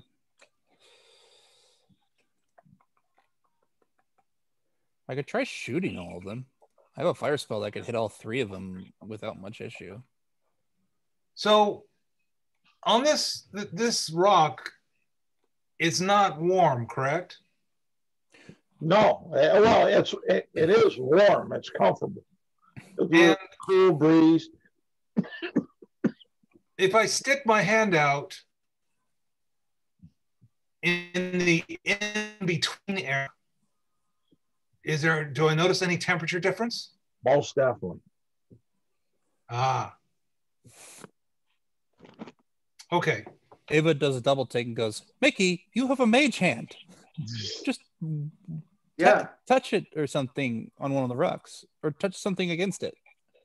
Can I reach it from this far? Yeah. I don't know. Yes. Like, because it's like more than 30 feet. My mage hand ain't gonna reach it. It's close, but the closest one is probably 30 feet from the edge of. You go to the edge, 15 feet here, 25. The crystal would be about 35 feet away. Dang it! No. I'm just out of reach. Sorry. Yeah, I guess the mage hand probably can't throw anything. If we dangled you over the edge on a rope, mage hand can technically throw it as long as it's light enough. Well, there's a rock over there that's probably 30 feet. Yep. You could pick it up and toss it lightly. You could. Yeah, I'll give it a shot. All right. I basically go ahead and roll the hit. I let it drop the torch into my hand because I lit with torch originally. Yep. And so I'll send the mage hand forward to actually pick up the rock. Okay. Roll to hit the crystal. Yes. Yeah, I just had the roller. Back. Baby, come back.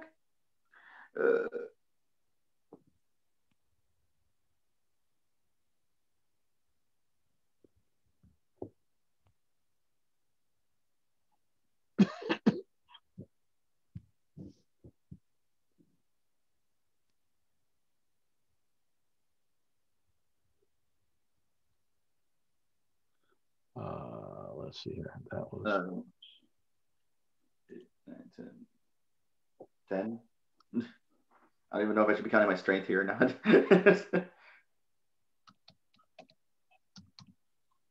Probably not.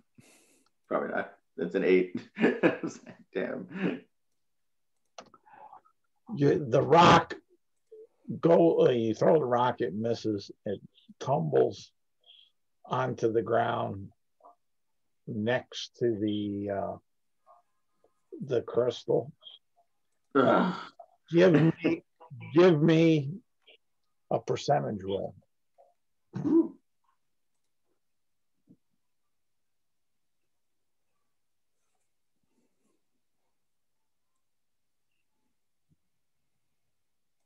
You know what? That doesn't. I don't even know. I think it was a good idea. I can't even tell. Never mind. Get one of these.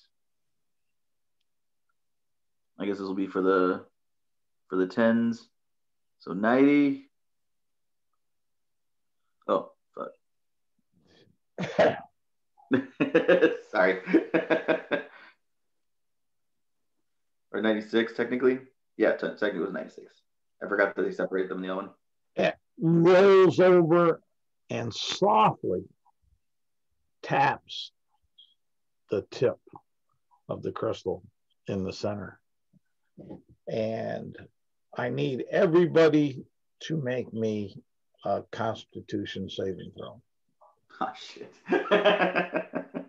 I'm so done with friendly fire in this game. It doesn't happen in any of the other games that I play.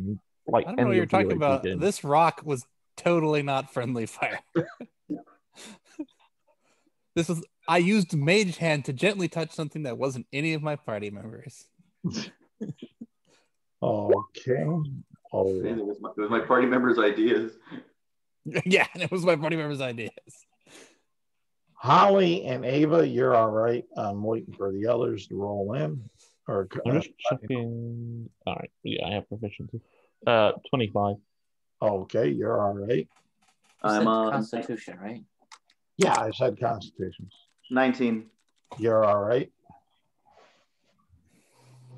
8. 8? No, 18 for Morgreth. Okay, 18, you're all right. There's a brilliant flash of light that is a white-blue light. And it rolls on back, somewhat blinding you, but not. You guys throw your arms up, shade your eyes. You protect your eyes in such a way, whichever way that you decide to. And it will, now I'll knock this down. Oh, come on here.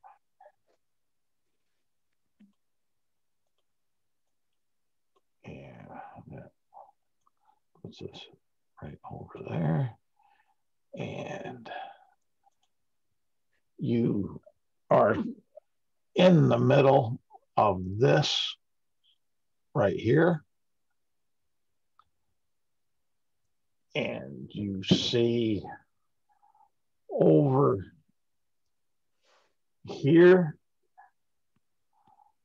a bound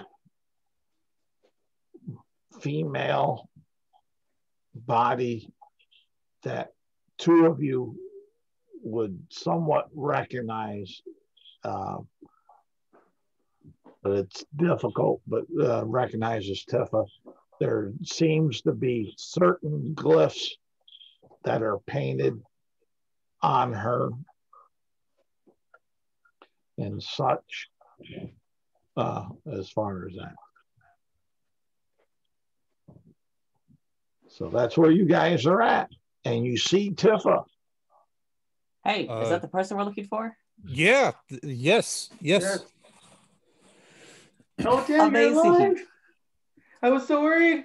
I thought that maybe you were like dead or we were being tricked into some sort of hell trap. But I'm so glad it's you. I kind of look around at the magic circle we're currently inside and I say, well, I have bad news about that second part, Mickey.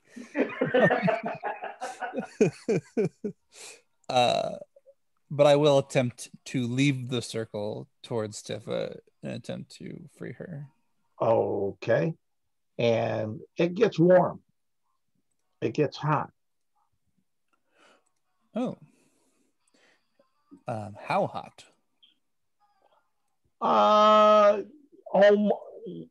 The feeling of the heat seems almost like You're in the gates of hell, my friend. in There. when you entered the lava ant room.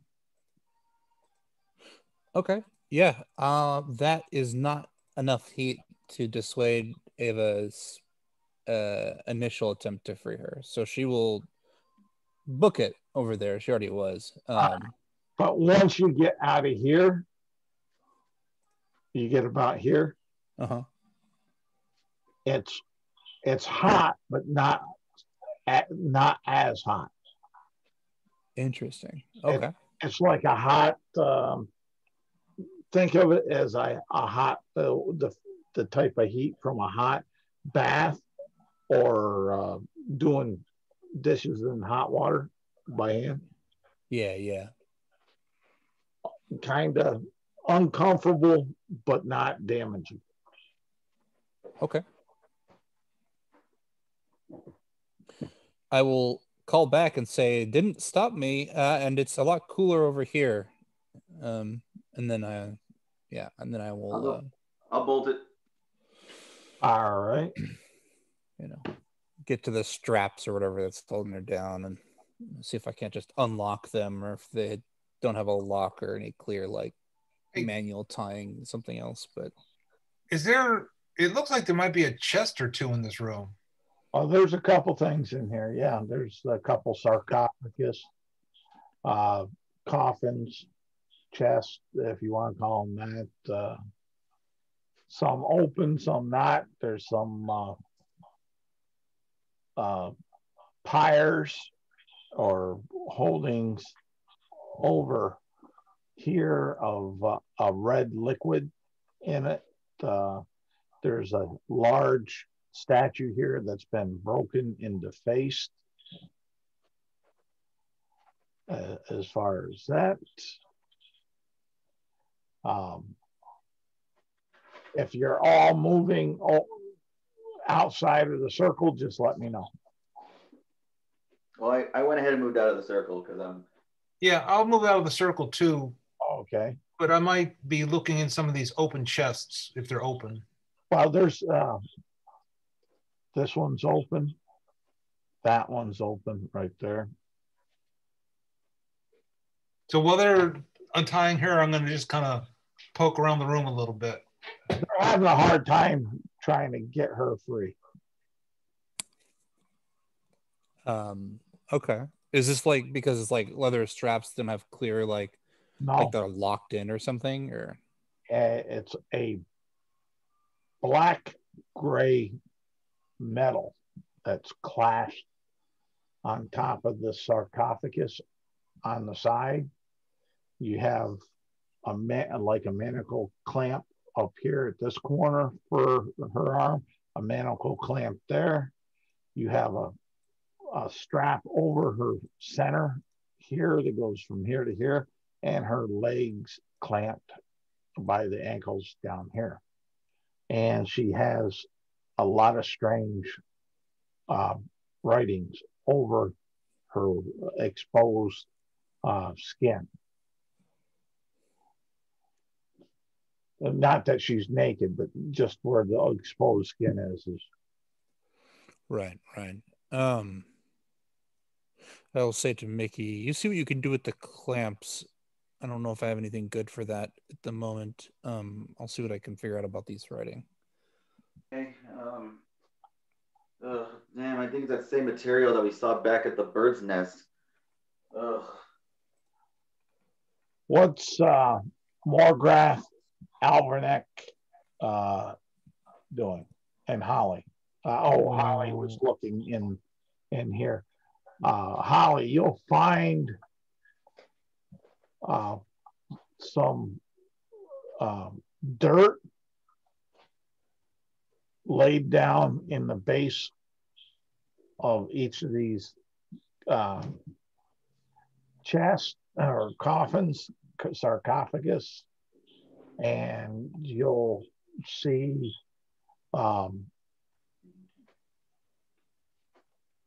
you'll find a deteriorated pouch in one that was made of, at one time you would assume, a very nice velour bag.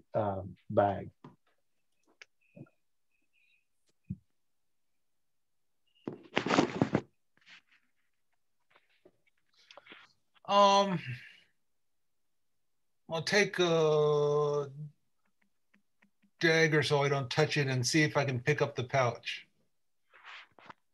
Yeah, all right, you'll be able to pick it on up. Let me jump over to Morgrath and Alvernet. Okay.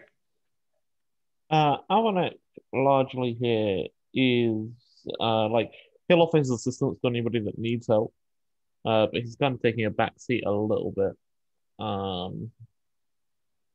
He doesn't particularly want to intrude on what Ava, at least, what he thinks Ava thinks to be her mission, if that makes sense. Fair. Like Ava said a couple of times about how this is their mission, and whilst I'm aware that she doesn't necessarily mean it like that, I don't think he is. So he's kind of just giving her some room.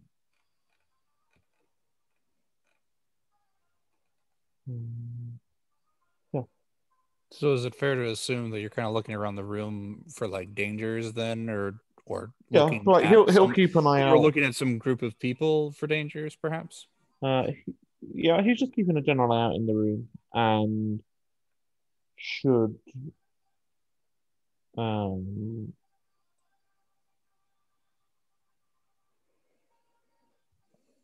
should it reach a point where he kind of sorry, I completely lost my train of thought. Yes, he's keeping an eye out on the room, and then he will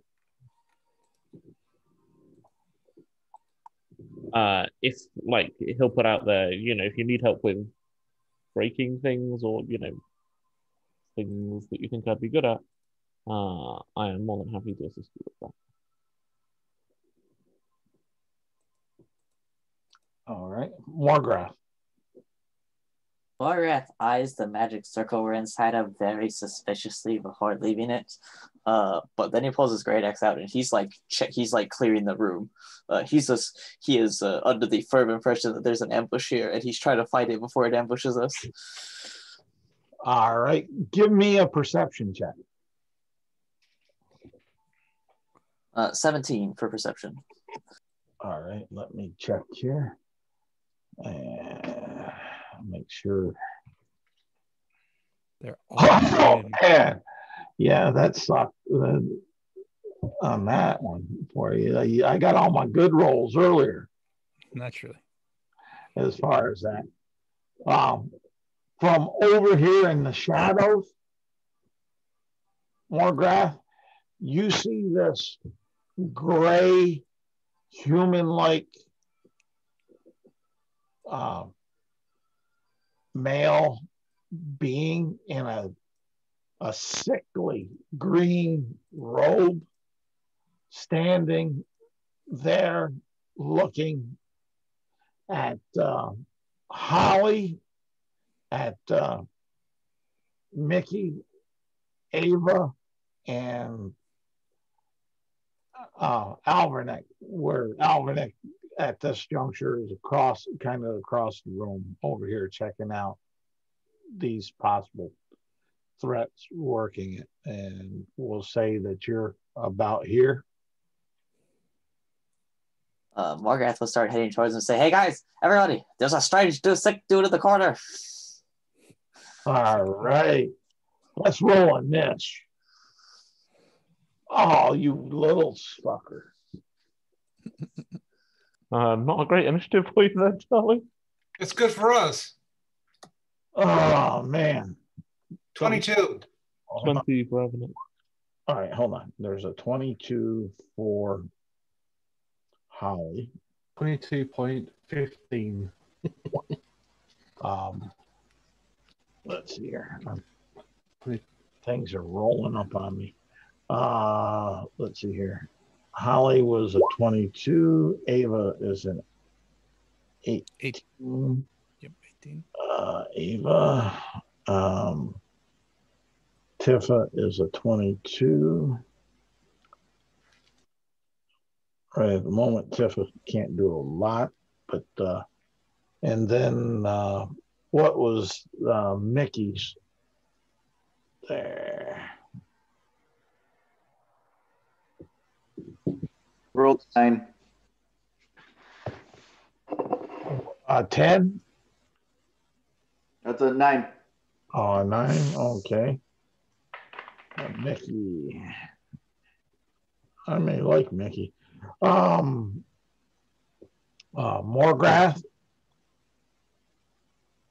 and Albernick. Almanac is 20. 20. Okay. I put mine in the roll 20. It's at 21. Oh, okay. 21.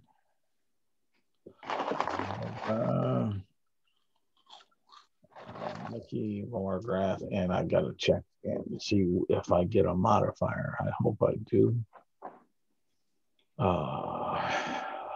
Let's see here.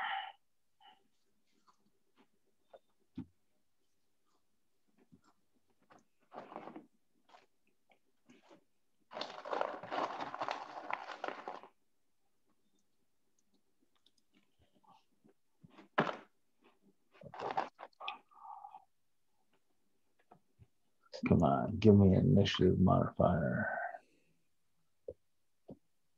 That sucks. I would think better. Okay.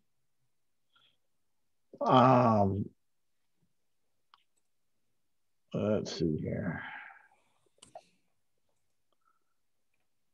Morgrath hollered and pointed out the individual, so we'll go with Holly first up on the top.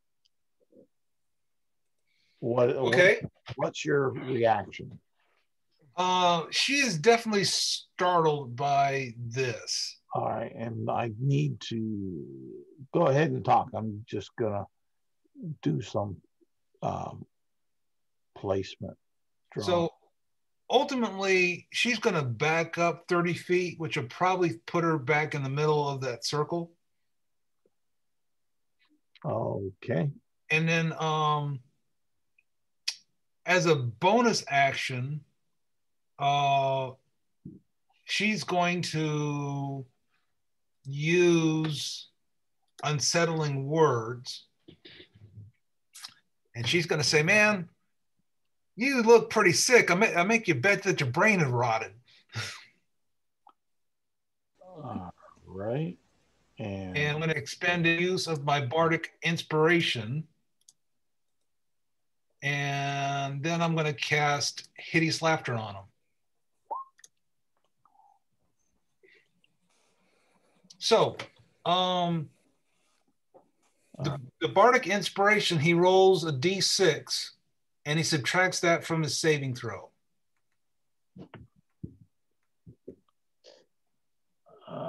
Possibly. Let's see here. Theoretically. Yeah. Trying to.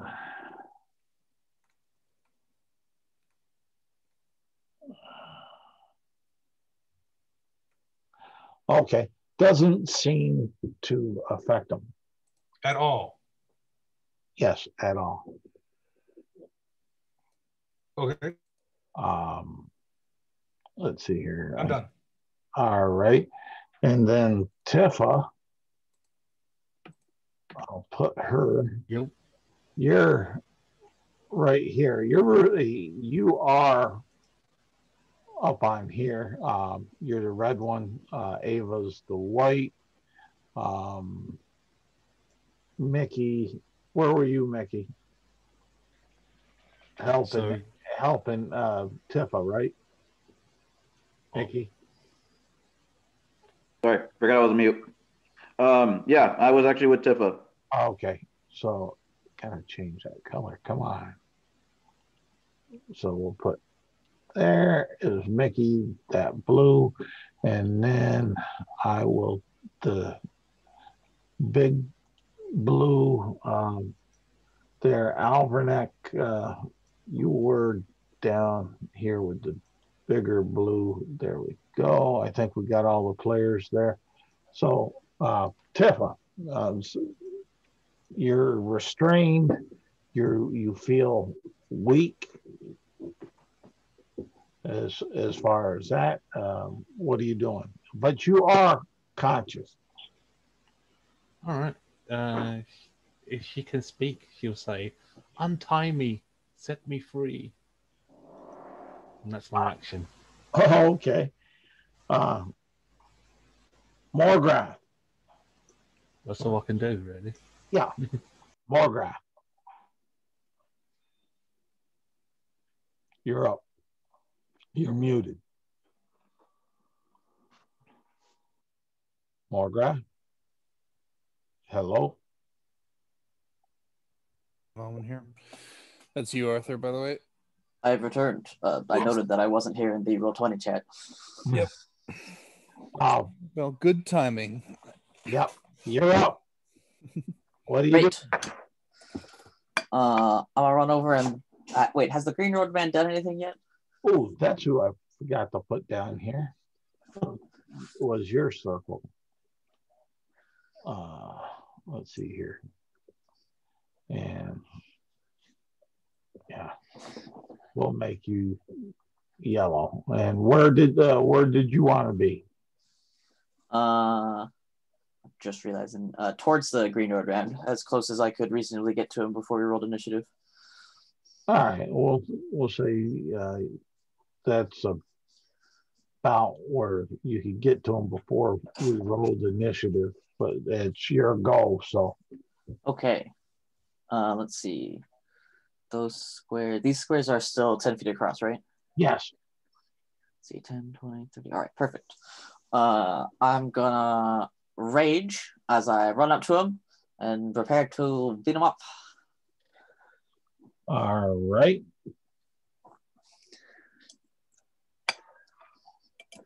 I see that there is a spell in chat for hideous laughter. Is he laughing hideously right now? No. Wow, disappointing. Since that's the case, I shall reckless attack. The first attack shall be with the great axe. Okay. Where are my good dice here? Oh wait, I gotta see my hit first. I was just like, let me roll damage. No, that's not how it works. We got a 15 to hit with the great axe. You missed. All right, and then I drop the great axe kind of onto the ground. Hopefully it kind of sticks up coolly, but that's immaterial as I make 2 claw swipes. Let's see here. Okay, low one is a 17, and the other one is a 22 to hit. All right, they both seem to hit. Okay. Yeah. What's the damage? Let me see here. Though the damage does not seem to be as effective as what you thought it would be. 29 points of damage. Okay.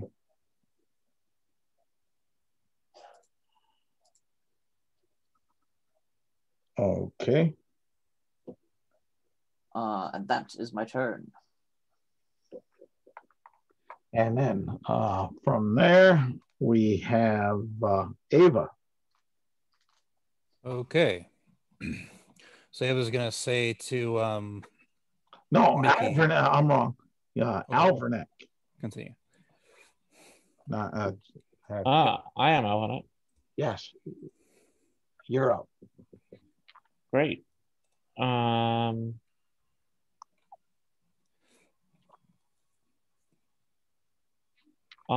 will. So Morgrath's attack seemed to do some damage, even if it wasn't as effective as would be expected.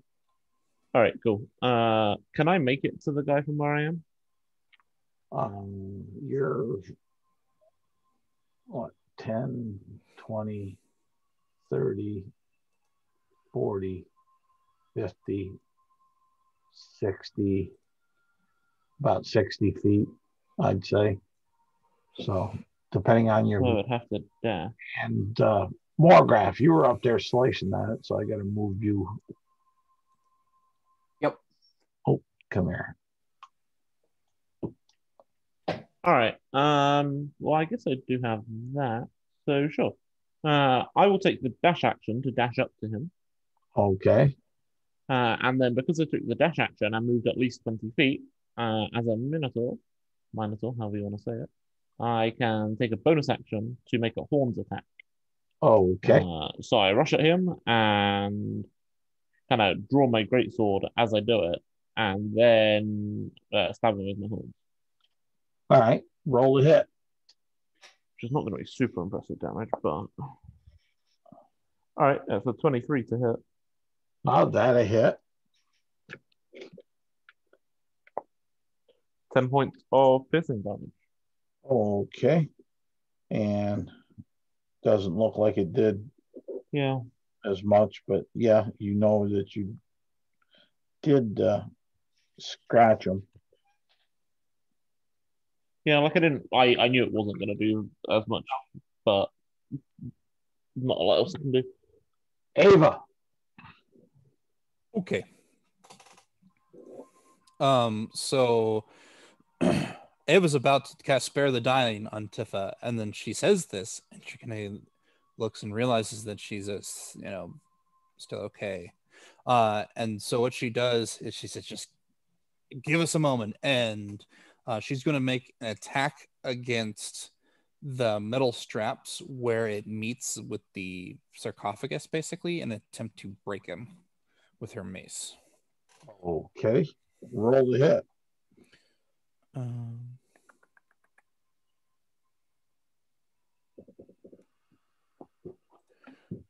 don't. Crit fail. You know what? No. You know what? What? I'm gonna use inspiration. All right. Great. Yeah, your crit fails. A good time for that right now. 20. Went from one extreme to the other extreme. Congratulations. Yeah, it wasn't a crit 20, but yes, it definitely was up there. Well, that will hit him or hit the manacle. Roll damage. 2 bludgeoning. Okay. Oh, that's not right. Didn't add my strength. My strength's 0. 2. It did add your strength. Right? Yeah, this character isn't as strong as my other character was. Oh, that's a different character I'm thinking of. Don't worry about it. Hit points here.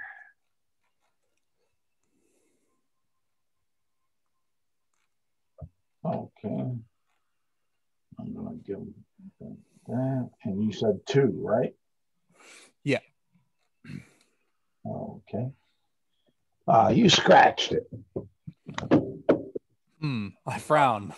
I say, well, let's try this instead. And I will cast Spiritual Weapon just next to me. And I believe Sanin's weapon is something unique. Actually, it might also be a mace, but we'll get to that. The favored weapon of Sanin appears and strikes the same thing I just scratched.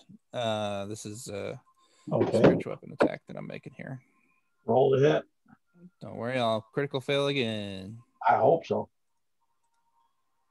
Nope, 18. All right, that a hit. Oh, Yeah. Yeah. 6 force damage. Okay. Don't have to ask me. Okay. There's a little bit of a dent in it. And then I say, Mickey, these things are tough. Help me out here. As far as that. So let's see here. That's my turn. Mickey. Perfect.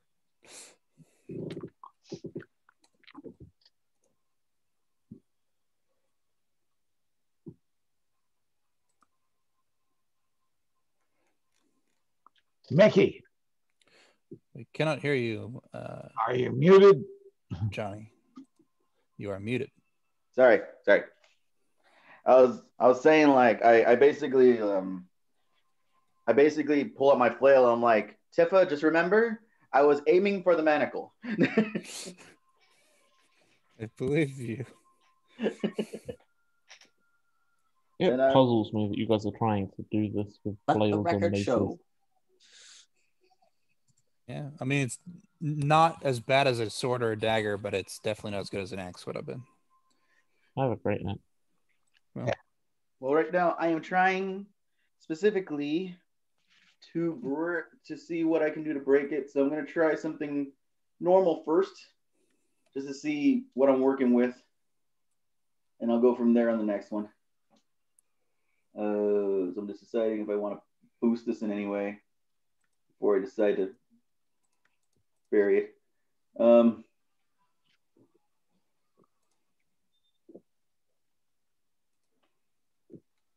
Okay, now I'm just going to do a regular attack. It's fine. All right. All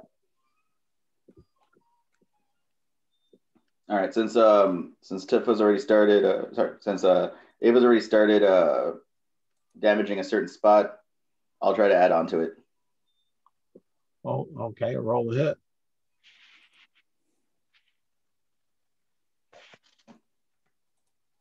That's going to be 21. All right. You hit. Roll damage. Cuckoo.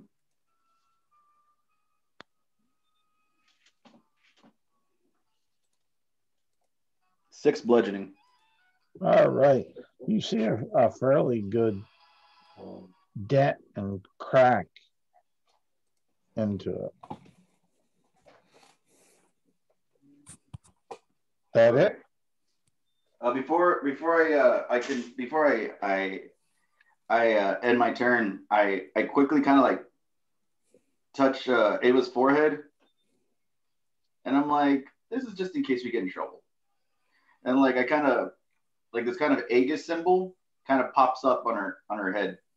Well, when you go, hold on, when you go and touch her forehead, you get a very weird feeling.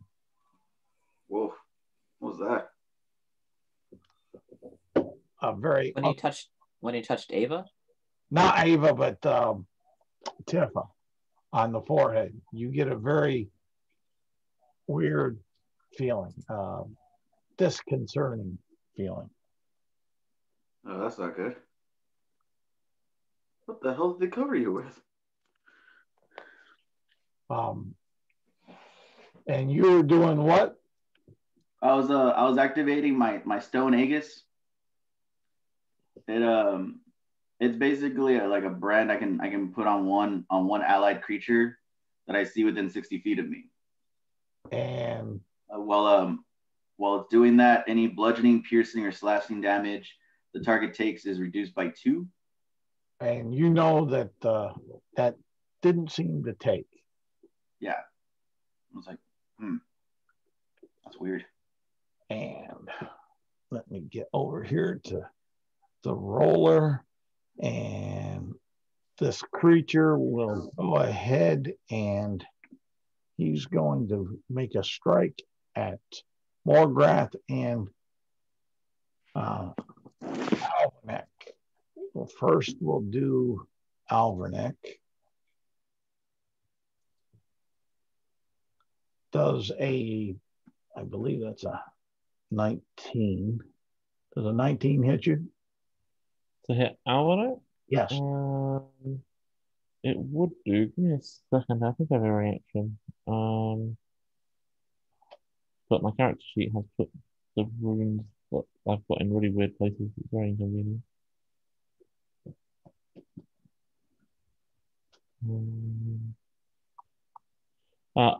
Other than the person hitting me, is there a creature in the room that isn't an ally? No. All right, never mind. Yeah, 19. That's debatable. Right at the moment, possibly Tifa would. Yeah, no, that's fine. Yeah, that hit. All right. Take what is it?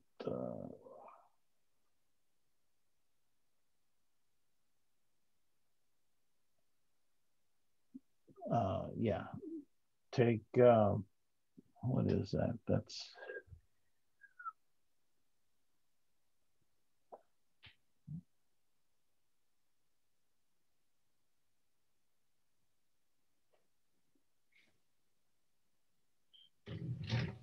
you take yourself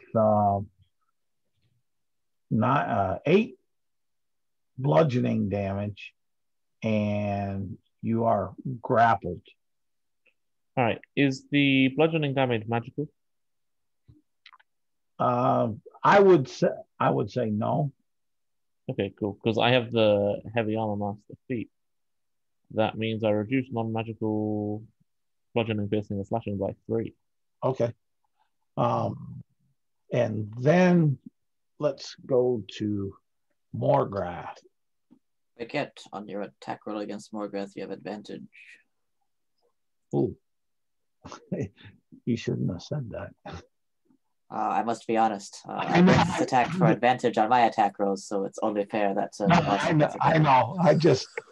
I'm just saying, trying to. Ooh. A 20 hit Morgrath? Yes, it does. All right. Morgrath, you are. Sorry, Charlie. I'll use my reaction on this one if that's okay. Say what? I will use my react. I have a reaction that I'm going to go ahead and use there. Can you do that while you're grappled? Yep. It's just when another creature within 30 feet of me is hit by an attack roll. When you or another creature you can see within 30 feet of you is hit by an attack roll. So, yep. It's just one of my runes activated. Okay. Then, so what's it going to do? It's going to change the target of the attack to Alvinic. Okay. He's noticed that these attack, obviously the attack hit him and it's grappled him. So he's already grappled, so he'll take a second attack and save Morgrath from being grappled. Okay. So you're still you're grappled. Yeah. And you're taking 7 points of piercing plus 10 points of necrotic damage. That's fine. It bites you into the neck. Thanks for the save, Alvinac. No worries. Yeah, you see this rune kind of flash on his armor, and I'm not quite sure what how to describe this story-wise, because I could have. This is a melee attack, presumably. If there was another enemy on the other side of the room, I could have transferred the attack to them. It ignores the range of the attack. It's very confusing for me trying to work out how to describe it. I think it's like 2 portals. Portal opens up in front of the attack and then opens up on the new target. Or it could be like, you just kind of connect yourself to the other person or whatever. Yeah, it's weird. Or it's like a 5-second translocation, so you swap places for just use swap the target's locations just long enough for the attack, and then you swap them back.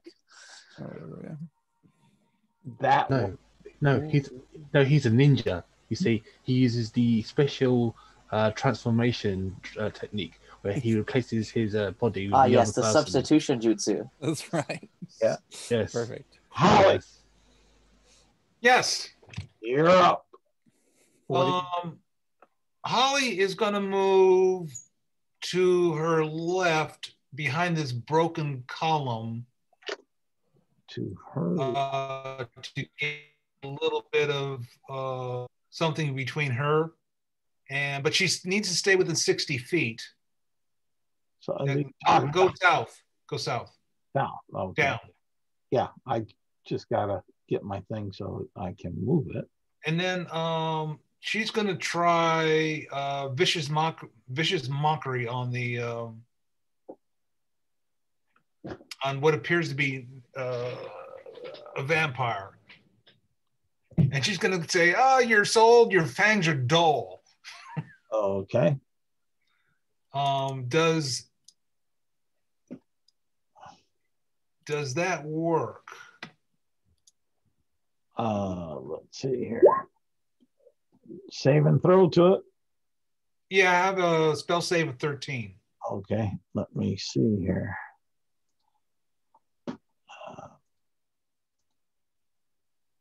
No, it does not. Doesn't seem to affect it. As a bonus action, okay, I'm going to say, "Hey, Morgrath, chop his head off," and I'm going to give Morgrath a bardic inspiration. Okay. Now, Morgrath, you can use it to hit, but also you can use it to damage nowadays if you want to. Oh, all right.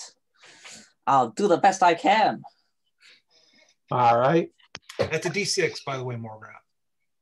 Got it. Tifa, you're up. There's been banging on that one wrist bracelet and such, and your allies are there trying to help you. So, or all right, I'm gonna try and set myself free with a strength roll. All right, give me a strength check at disadvantage. Okay.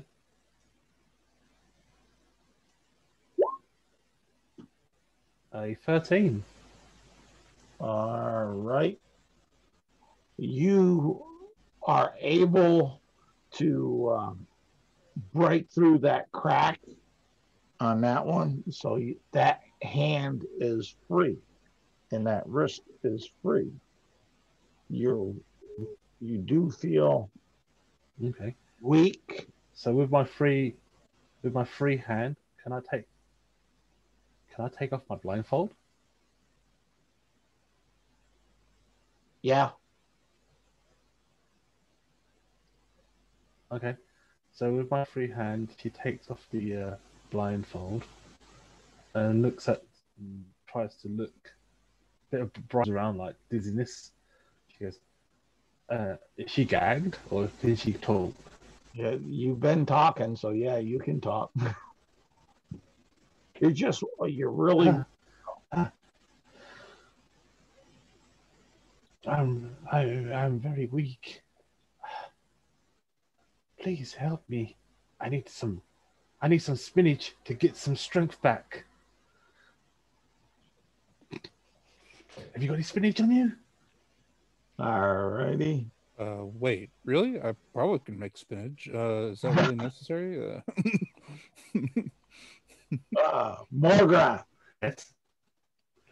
I believe you're up. Apparently, if you eat it, you become super strong, and you could punch an enemy miles away. All right, you got it.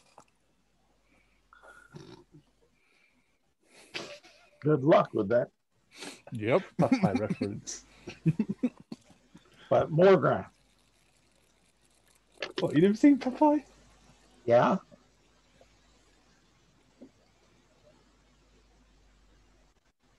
I don't hear you, Arthur. I was just waiting for the him to finish up whatever he was doing for his turn. I'll finish my turn anyway. So.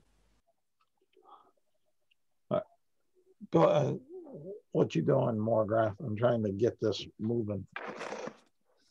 I shall attack him. We shall start with the claws, and then we'll bring out the great axe at last as I pick it up and swing with it. Oh, okay. Rex attacking as usual. Let's see here.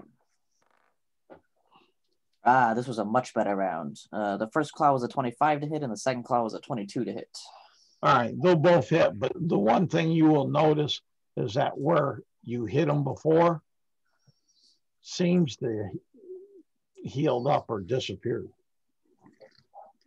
He seems to be healing the slashes I'm doing to him. Roll your damage. All right, the damage on the claws is, let's see here, 32. Okay. Nope, that's wrong. 22. 32 is, I added an extra 10 for no reason. I think that's called cheating. I corrected myself, so it's not cheating. I think it was just an honest mistake. All right. And then I shall swing the Great Axe and see if we can get the Great Axe as well. Ah, good. We got a critical hit on the Great Axe. So I'm going to add that Bardic Inspiration to the damage roll on this one. All right. Give me percentage roll. Percentage roll. That's my percentage dice here. Any roll damage you can double. Yep, I'm aware. That's why he's adding it to the crit. We got an 80 for the percentage roll. Okay. Roll me a D10. Oh, a D10? All right. D10 is a 7. All right. You severed his right hand off. All right. You missed his head, Morgoth. Try again. His hand got in the way. I'll get his head next time.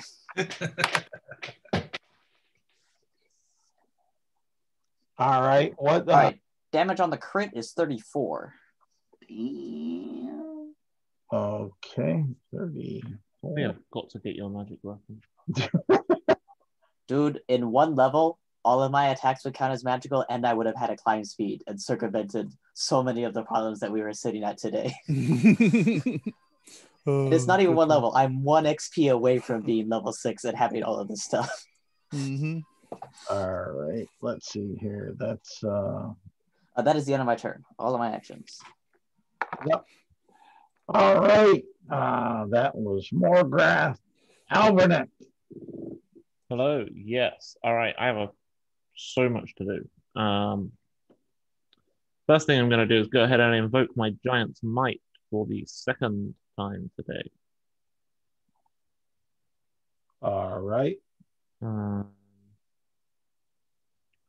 Already done that one.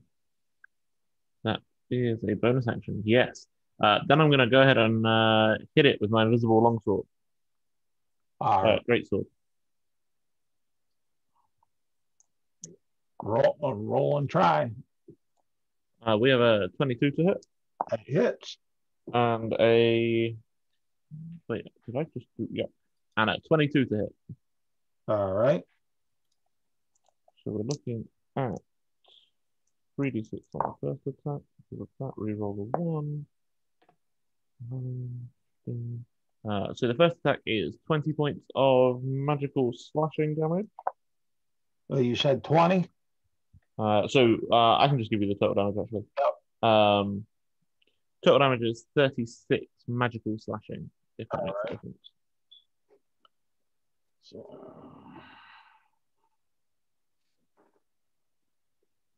I mean, I assume my invisible longsword is dealing magical damage, given that, it's invisible. Oh, well, for this circumstance, your assumption is correct. All right, that was Albernick. Ava. Okay. I can't believe I'm doing this, but I'm doing it. She's like, okay. And she kind of is looking back and forth, looking at these cuffs, looking at her allies fighting this monster. And she says,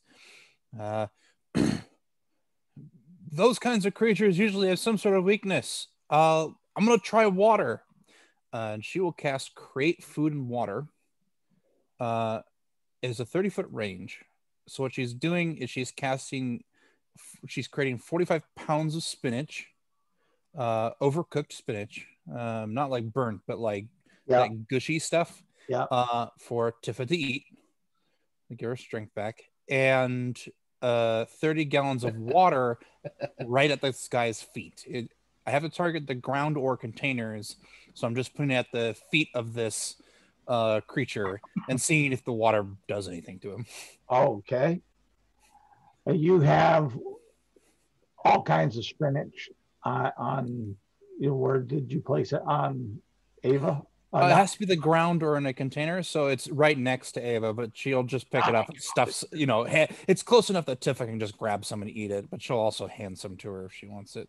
Well, right now she can't grab too much. She only has one hand free. So yeah, so she's gonna. We'll say object interaction is feed Tifa spinach. Okay, and she's still restrained to a large. Yep. For her bonus action, she is going to use her spiritual weapon that she cast last turn to strike at a new one of these chains. Okay, roll the hit. Because I want you to critically miss. That's why I'm. Me too. No. 10 points of force damage with a 23 to hit. So okay, it's 10. As a fun side note, it is a quarterstaff is the favorite weapon of Sayonine. So it's just this shaft of silvery light that just keeps whacking, these chains. It seems to put a decent crack in it. Nice. And that's it, right? Action, object interaction, bonus action. Yes, that's it. Mickey. Alrighty. She takes a step back for Mickey to strike it now. Miss, Mickey, miss. All right. I'm like, okay, I'm going to give this another shot. I'm going to amp this up a bit. So, I'm sorry? Yeah, exactly. I do this as I activate my smite. Yep. You don't have to activate your smite until you hit. That's like divine smite. But I like the flavor of it. It's like he basically and he tends to activate it as soon as it hits. He's just hoping it actually hits the thing. So let me roll. It does depend on the smite, though. They're different kinds. I'll use the inspiration I have because I'm not going to take that. All right. I'll use the inspiration to reroll. Okay. Whew. Oh, thank God. That's a 22 to hit. Oh, that hits. What's the damage? All right. All right. Well, besides the regular, it's going to be a D8 plus 2. And then we're going to add... roll me the D8 plus 2. And that's 7 bludgeoning. Okay. It goes ahead and it breaks the other wrist restraint. It cracks it open as far as that. You can flavor it however you want, the smite and whatnot. Okay, because it was going to add a lot more damage to it. I was like, I didn't know this doesn't would be enough. It was basically going to shatter that thing. Okay, we can have it shatter. That's not a big thing. All right, because it was going to add an extra 3d8 of radiant damage to it. Yeah. So just to see what this would be. Yeah. Oh, radiant damage. Ooh. Yeah. How many D8? Like 3d8s on that one, but luckily only 2 of them rolled 1s. So how much is it? 7 radiant. Tifa, take 7 points of radiant damage. Oh shit. Okay. Oh no. Well, we're just gonna have to sacrifice Tifa, aren't we? And it's his turn. And he dies because of the water at his feet. Sorry, go ahead. But with the water hitting at his feet, he turns into a mist. Sorry. Hey, you coward! I was fighting you. And let's see. He turns into a mist. I'm surprised the cleric doesn't cast true sunlight at the vampire. Just kill it. Oh, in I one totally shot. would have, except spinach was necessary, so that's what she did instead. Let me see here. Weird. Yeah, turns into a medium cloud of mist. And I think he can drift off at, that. So let's see here. Mouse. He goes.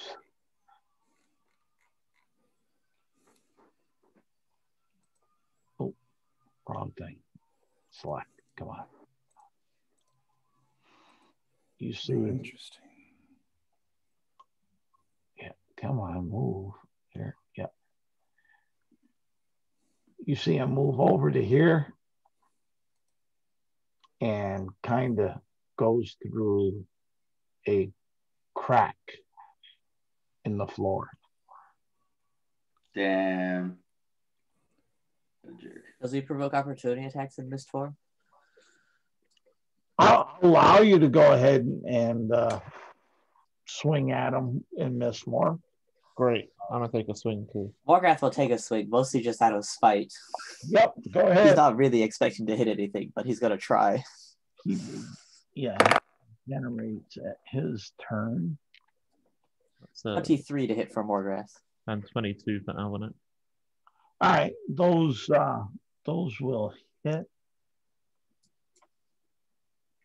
You hit the mist. Good job.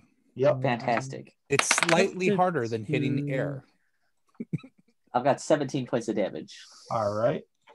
And I've got great, I get to reroll 2s. 10, 13. 18 points of magical slashing, and it can also have 11 points of fire damage. Okay. And it has to succeed on a strength save or be restrained for a minute. No. I mean, not obviously, but Alvin's like, well, maybe my magic shackles will restrain the mist. So these magic shackles like go out to grab it, and it just it's like, dang it. And He's relatively smart, but he's not entirely certain exactly what magic can and can't do at this point. Right. Yeah. and, you guys are The only way you can stop a magic mist is by trapping it in a bottle. There you go. There you go. you guys are out of initiative, sort of. Okay. What are you doing? Break the rest of these manacles. And Ava says, "We got what we needed. Let's get out of here." All right. It'll take you, we'll say, 3 more rounds to break through between you and Mickey on the way that you were going. Yeah. So, Ava, give me 3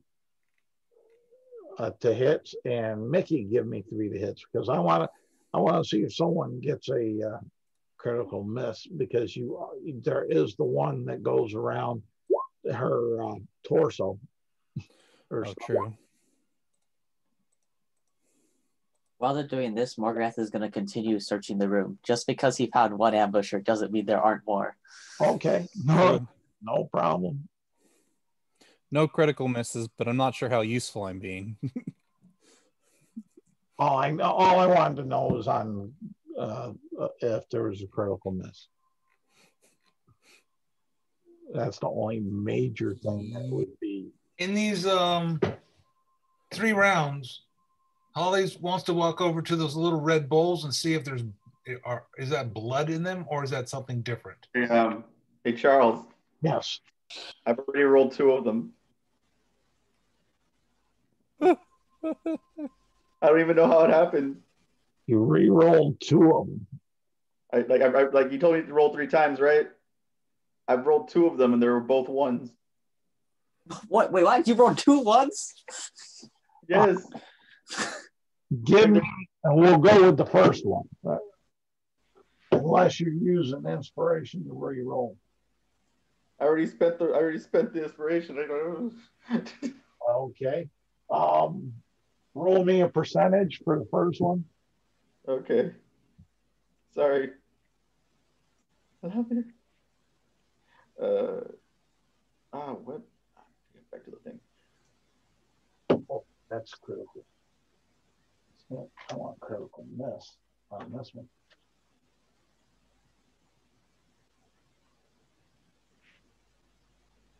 All right, so rolling 2. 43. What was the first one?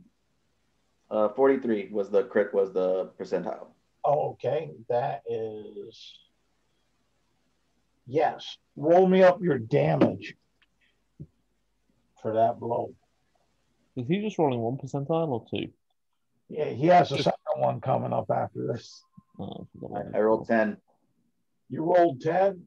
I rolled 10. Okay. I maxed my damage. Tifa, you take 6 points of damage. Okay. Roll a percentage dice again. Mickey. For the second crit miss that you hit. It's a good thing I've got 25 hit points. Yep. Well, It's a 15. 15. Okay. Roll the damage. 9. You hit yourself in the thigh and you take 9 points of damage. And I say, whoa, calm down, Mickey. What the fuck? You know, I don't know. I've been feeling pretty weird. Wait, did the mist come back? Is it possessing him? Alvanek sees this. Is going to walk over, draw his great axe, and take a swing. Because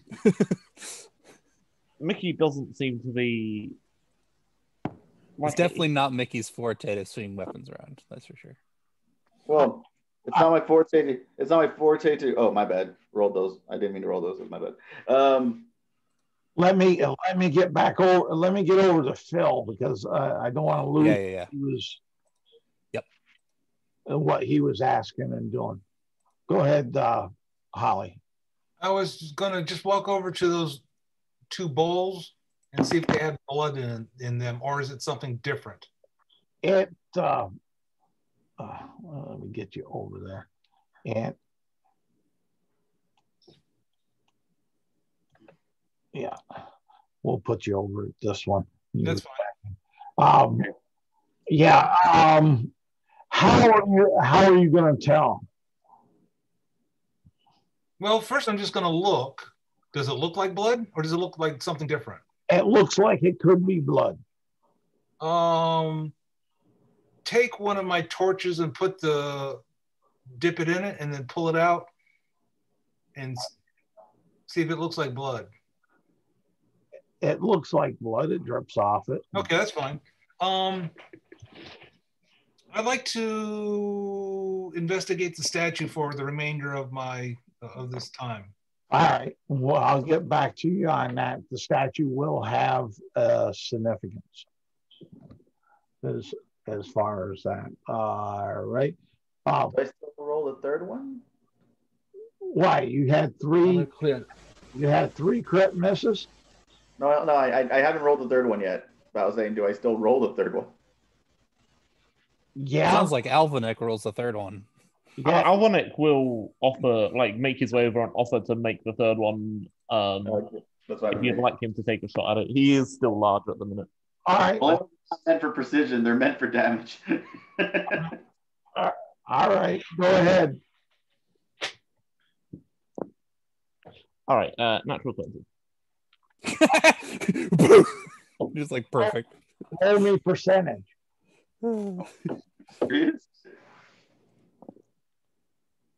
86. 3 times the damage. 3 times the damage? That's 3d12 plus 3d6. Dude, if I got 3 times the damage, I would have murdered that vampire. There would have been so many dice. Well, just explain to me how you shatter this torso bar, that manacle that's over Tifa's torso. Sorry, give me 1 second. Damage is 51 for the record. Okay. Because if you tell me to roll 3 times damage, I'm damn well gonna roll it. Okay. Yes. He takes this great axe and kind of is this bar must be connected to something, right? Yeah, it's connected to either side of Tifa on the sarcophagus. Because you had the, let me see here. I'll get the bouncing ball back here quicker, easier. You had one for the wrist up here, one for the wrist up here. You got the band that goes from this side over to that side, and you have the ankles. The wrist and ankles are free, and then the last one they are trying to get done is the torso. Yep. So he takes his great axe because somebody mentioned the great axe being more useful. True. And then he brings it down right where the bar meets the sarcophagus.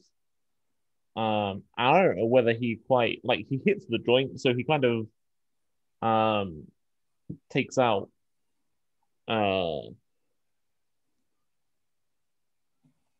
the bar is kind of welded onto the sarcophagus, whatever it is.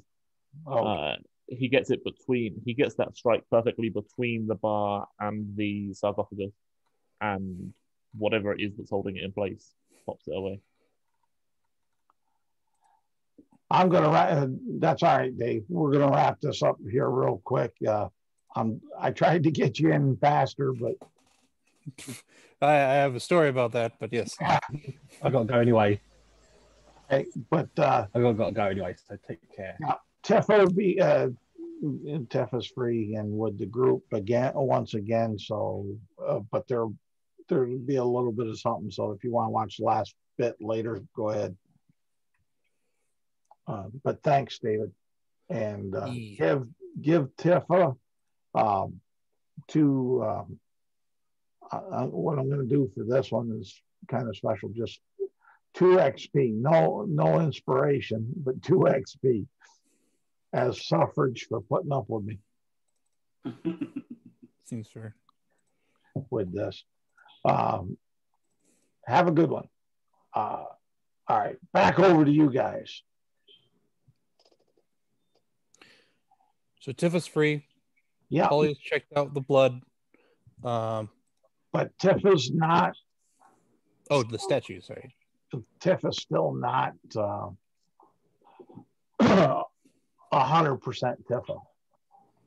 Yeah, there's like the weird tattoos and she's like some sort of newborn doe or something, all weak and stuff. So and the spell it will provide a shoulder. And say, we need to find an exit.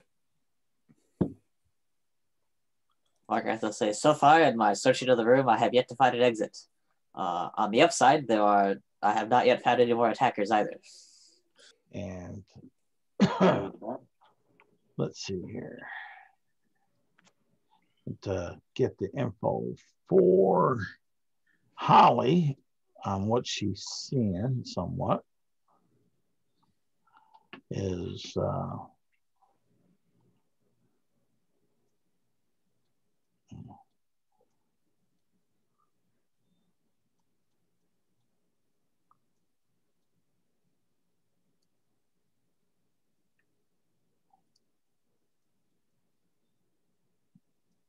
let's see here. I know I'm running slow on that one. Why didn't that show that? But I'll say what you're kind of seeing is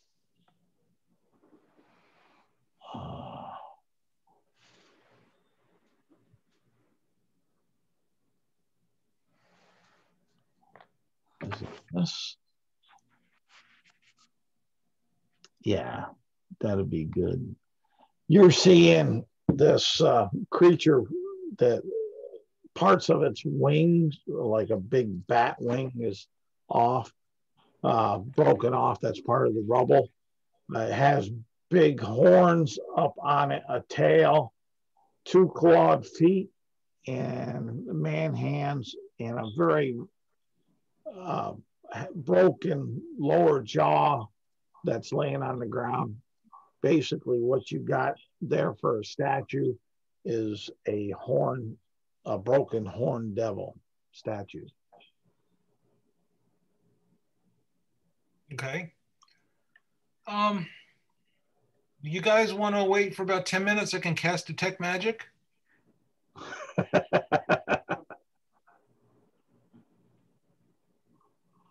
Morgoth will say, well, that mist monster wasn't very tough. So if it comes back, I should be able to deal with it. Yeah, I'm fine. Like, what's up to you guys? I'm gonna take a moment just to relax and look at my knee for a bit, because ow. Yeah, we need to get out of here. Charles. Yes. Looking to the southwest side of the map, it looks like there's just like a hallway leaving the room. Is that correct, or is that just a wall? Hold on here. Come on. Move that. In the corner. Right here. It looks like it could be a tunnel, but it has some large beams. Laying there, kind of covering it and blocking. Okay. So Ava will say, by beams, do you mean like wooden beams? Yes. Okay, so Ava will say, unless we can figure out how to get that magic circle working, then we probably want to start maybe removing some of these things and try to leave this way. Moving things is my specialty. Well, wonderful. Sounds like a good idea. I agree with this plan. Let me finish checking the room though for enemies, and then I'll go help Alvinac. Yeah. There's some spinach over here if anybody needs to be stronger. And you won't find any more enemies at the moment in here. Excellent. Right away, you've got this idea that spinach makes you stronger from. I've never heard this. It was not part of our training. Tifa knows. Tifa? And she's like out on my shoulder. I'm like, I'm gonna check something. I'll be right back. Or I'll help you guys in a moment. And Eva will cast Detect Magic probably flat here. Where are you casting Detect Magic? So she'll cast Detect Magic, and then she'll focus on Tifa to see if there's stuff on her, and then focus on the magic circle to see if there's stuff on that, and then focus on the wood that they're removing to see if there's anything else that's... Well, there's no magic on the wood. Okay. Definitely magic on Tifa, and definitely magic on the circle. And when you do the circle, give me a Constitution saving throw. Yee.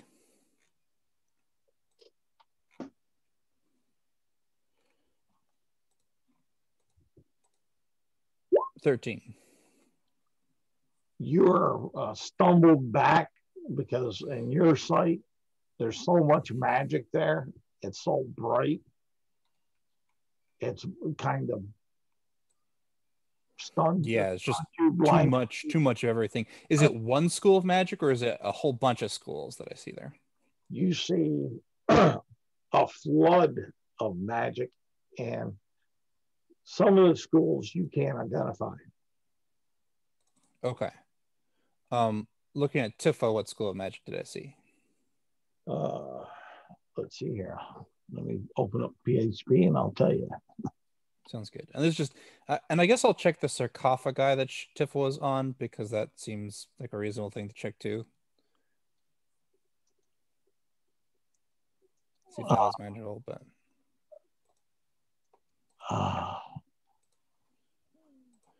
I don't know if I'd call that magical or not, but Fair. I'll say there's some Residual, whatever. Yeah. Yeah. Okay.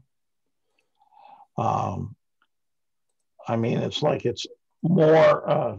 You would get the feeling that it's more desecrated than magical, Oh, okay. as far as that. And eventually, I'd like to find out what's in this pouch. Yep. There, you open it on up, and you will find a green gem the size of a golf ball, and you will find a piece of paper.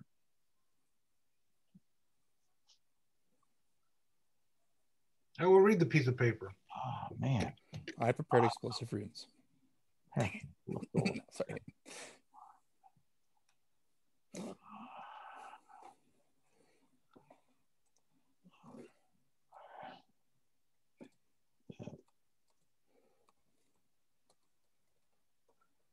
because right there. Aberration magic is what you get there. Now, what about the piece of paper? I will read it. Right. What languages do you know? I know.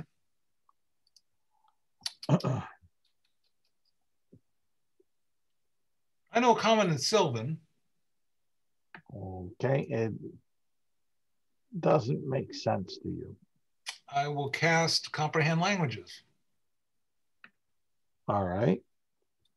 Then what you'll get is that it's a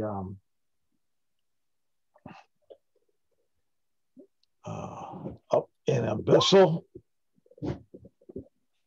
and it will say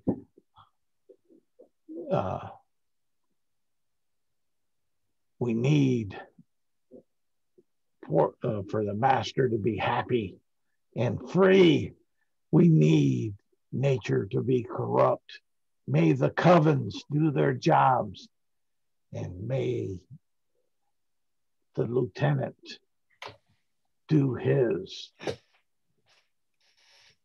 And let us say, it's good to have a corrupted druid. Holly says out loud, they're trying to corrupt nature and they have a corrupted druid working with them. Not a good thing.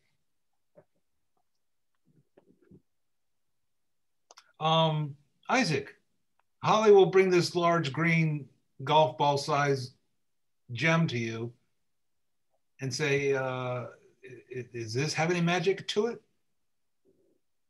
I'll look at it.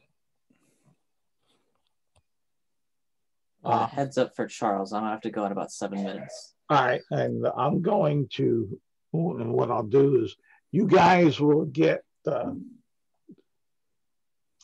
2 XP and 2 inspiration for tonight. And we'll hold the cliffhanger right there. Okay. As far as that. And that way everybody can go as far as that. And we'll tie things up for those that want to stay with sideboard conversations and such.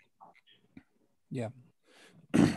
I will leave soon as well, but I do want to mention this to everybody as mostly an apology. Charles totally said, "Hey, what do you think about these things? Maybe you should go down this hole." And I was like, I can't see a reason why I would do that. So apologies for weird that, but yeah. Well, it is what it is. But yeah. I was because you guys were kind of. I thought I had enough of a piece of bait, with it being cooler and such, for you guys to To want to head down, yeah. I think the main hindering factor for probably me, and I think Isaac as well, is when the rock just disappeared. That's because you when you gate to someplace else, you're not going to hear the sound on your side. Oh, like sure. There's plenty of reasons why, but like that was the big reason that I know for myself. Anyways, I was like, I don't want anything to do with this hole anymore. Yeah, it was just unclear. I mean, honestly, I assumed it was a gate pretty early on, but like I was just like, I can't think of any reason why they would want to go down into a pit of darkness, and that's why I actually just decided to cast the daylight spell. I was like, maybe this gives a better excuse, but even then, it was like, it's not where Tifa is, right? Because it's cool, presumably. Blah blah blah. But I was totally down to do it. Yeah, we definitely could have / should have, but I think it was just like one of those things where like my character doesn't have any reason. I know because like the character will take that type of risk because he somewhat feels responsible.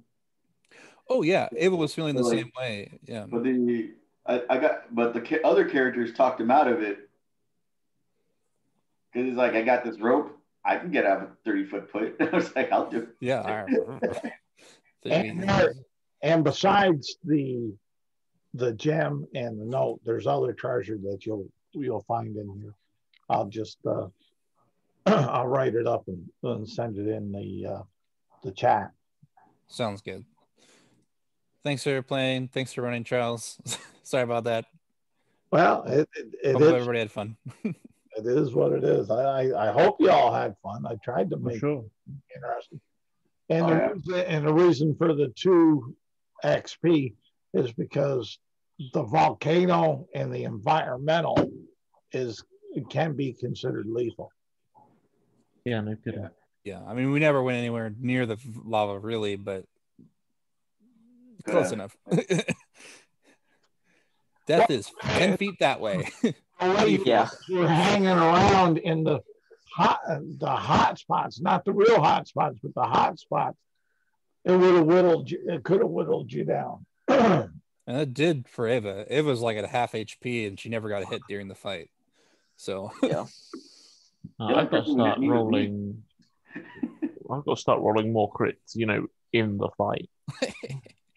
Good night, guys. See you. I'm just lucky those ones I'm gonna didn't. take off. Yep. See you later, Arthur. I honestly was surprised the ones didn't like. I'm lucky the ones didn't pop up like in a situation where I was trying to kill something. Yeah.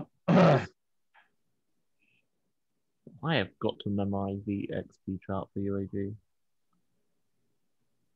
It's in the.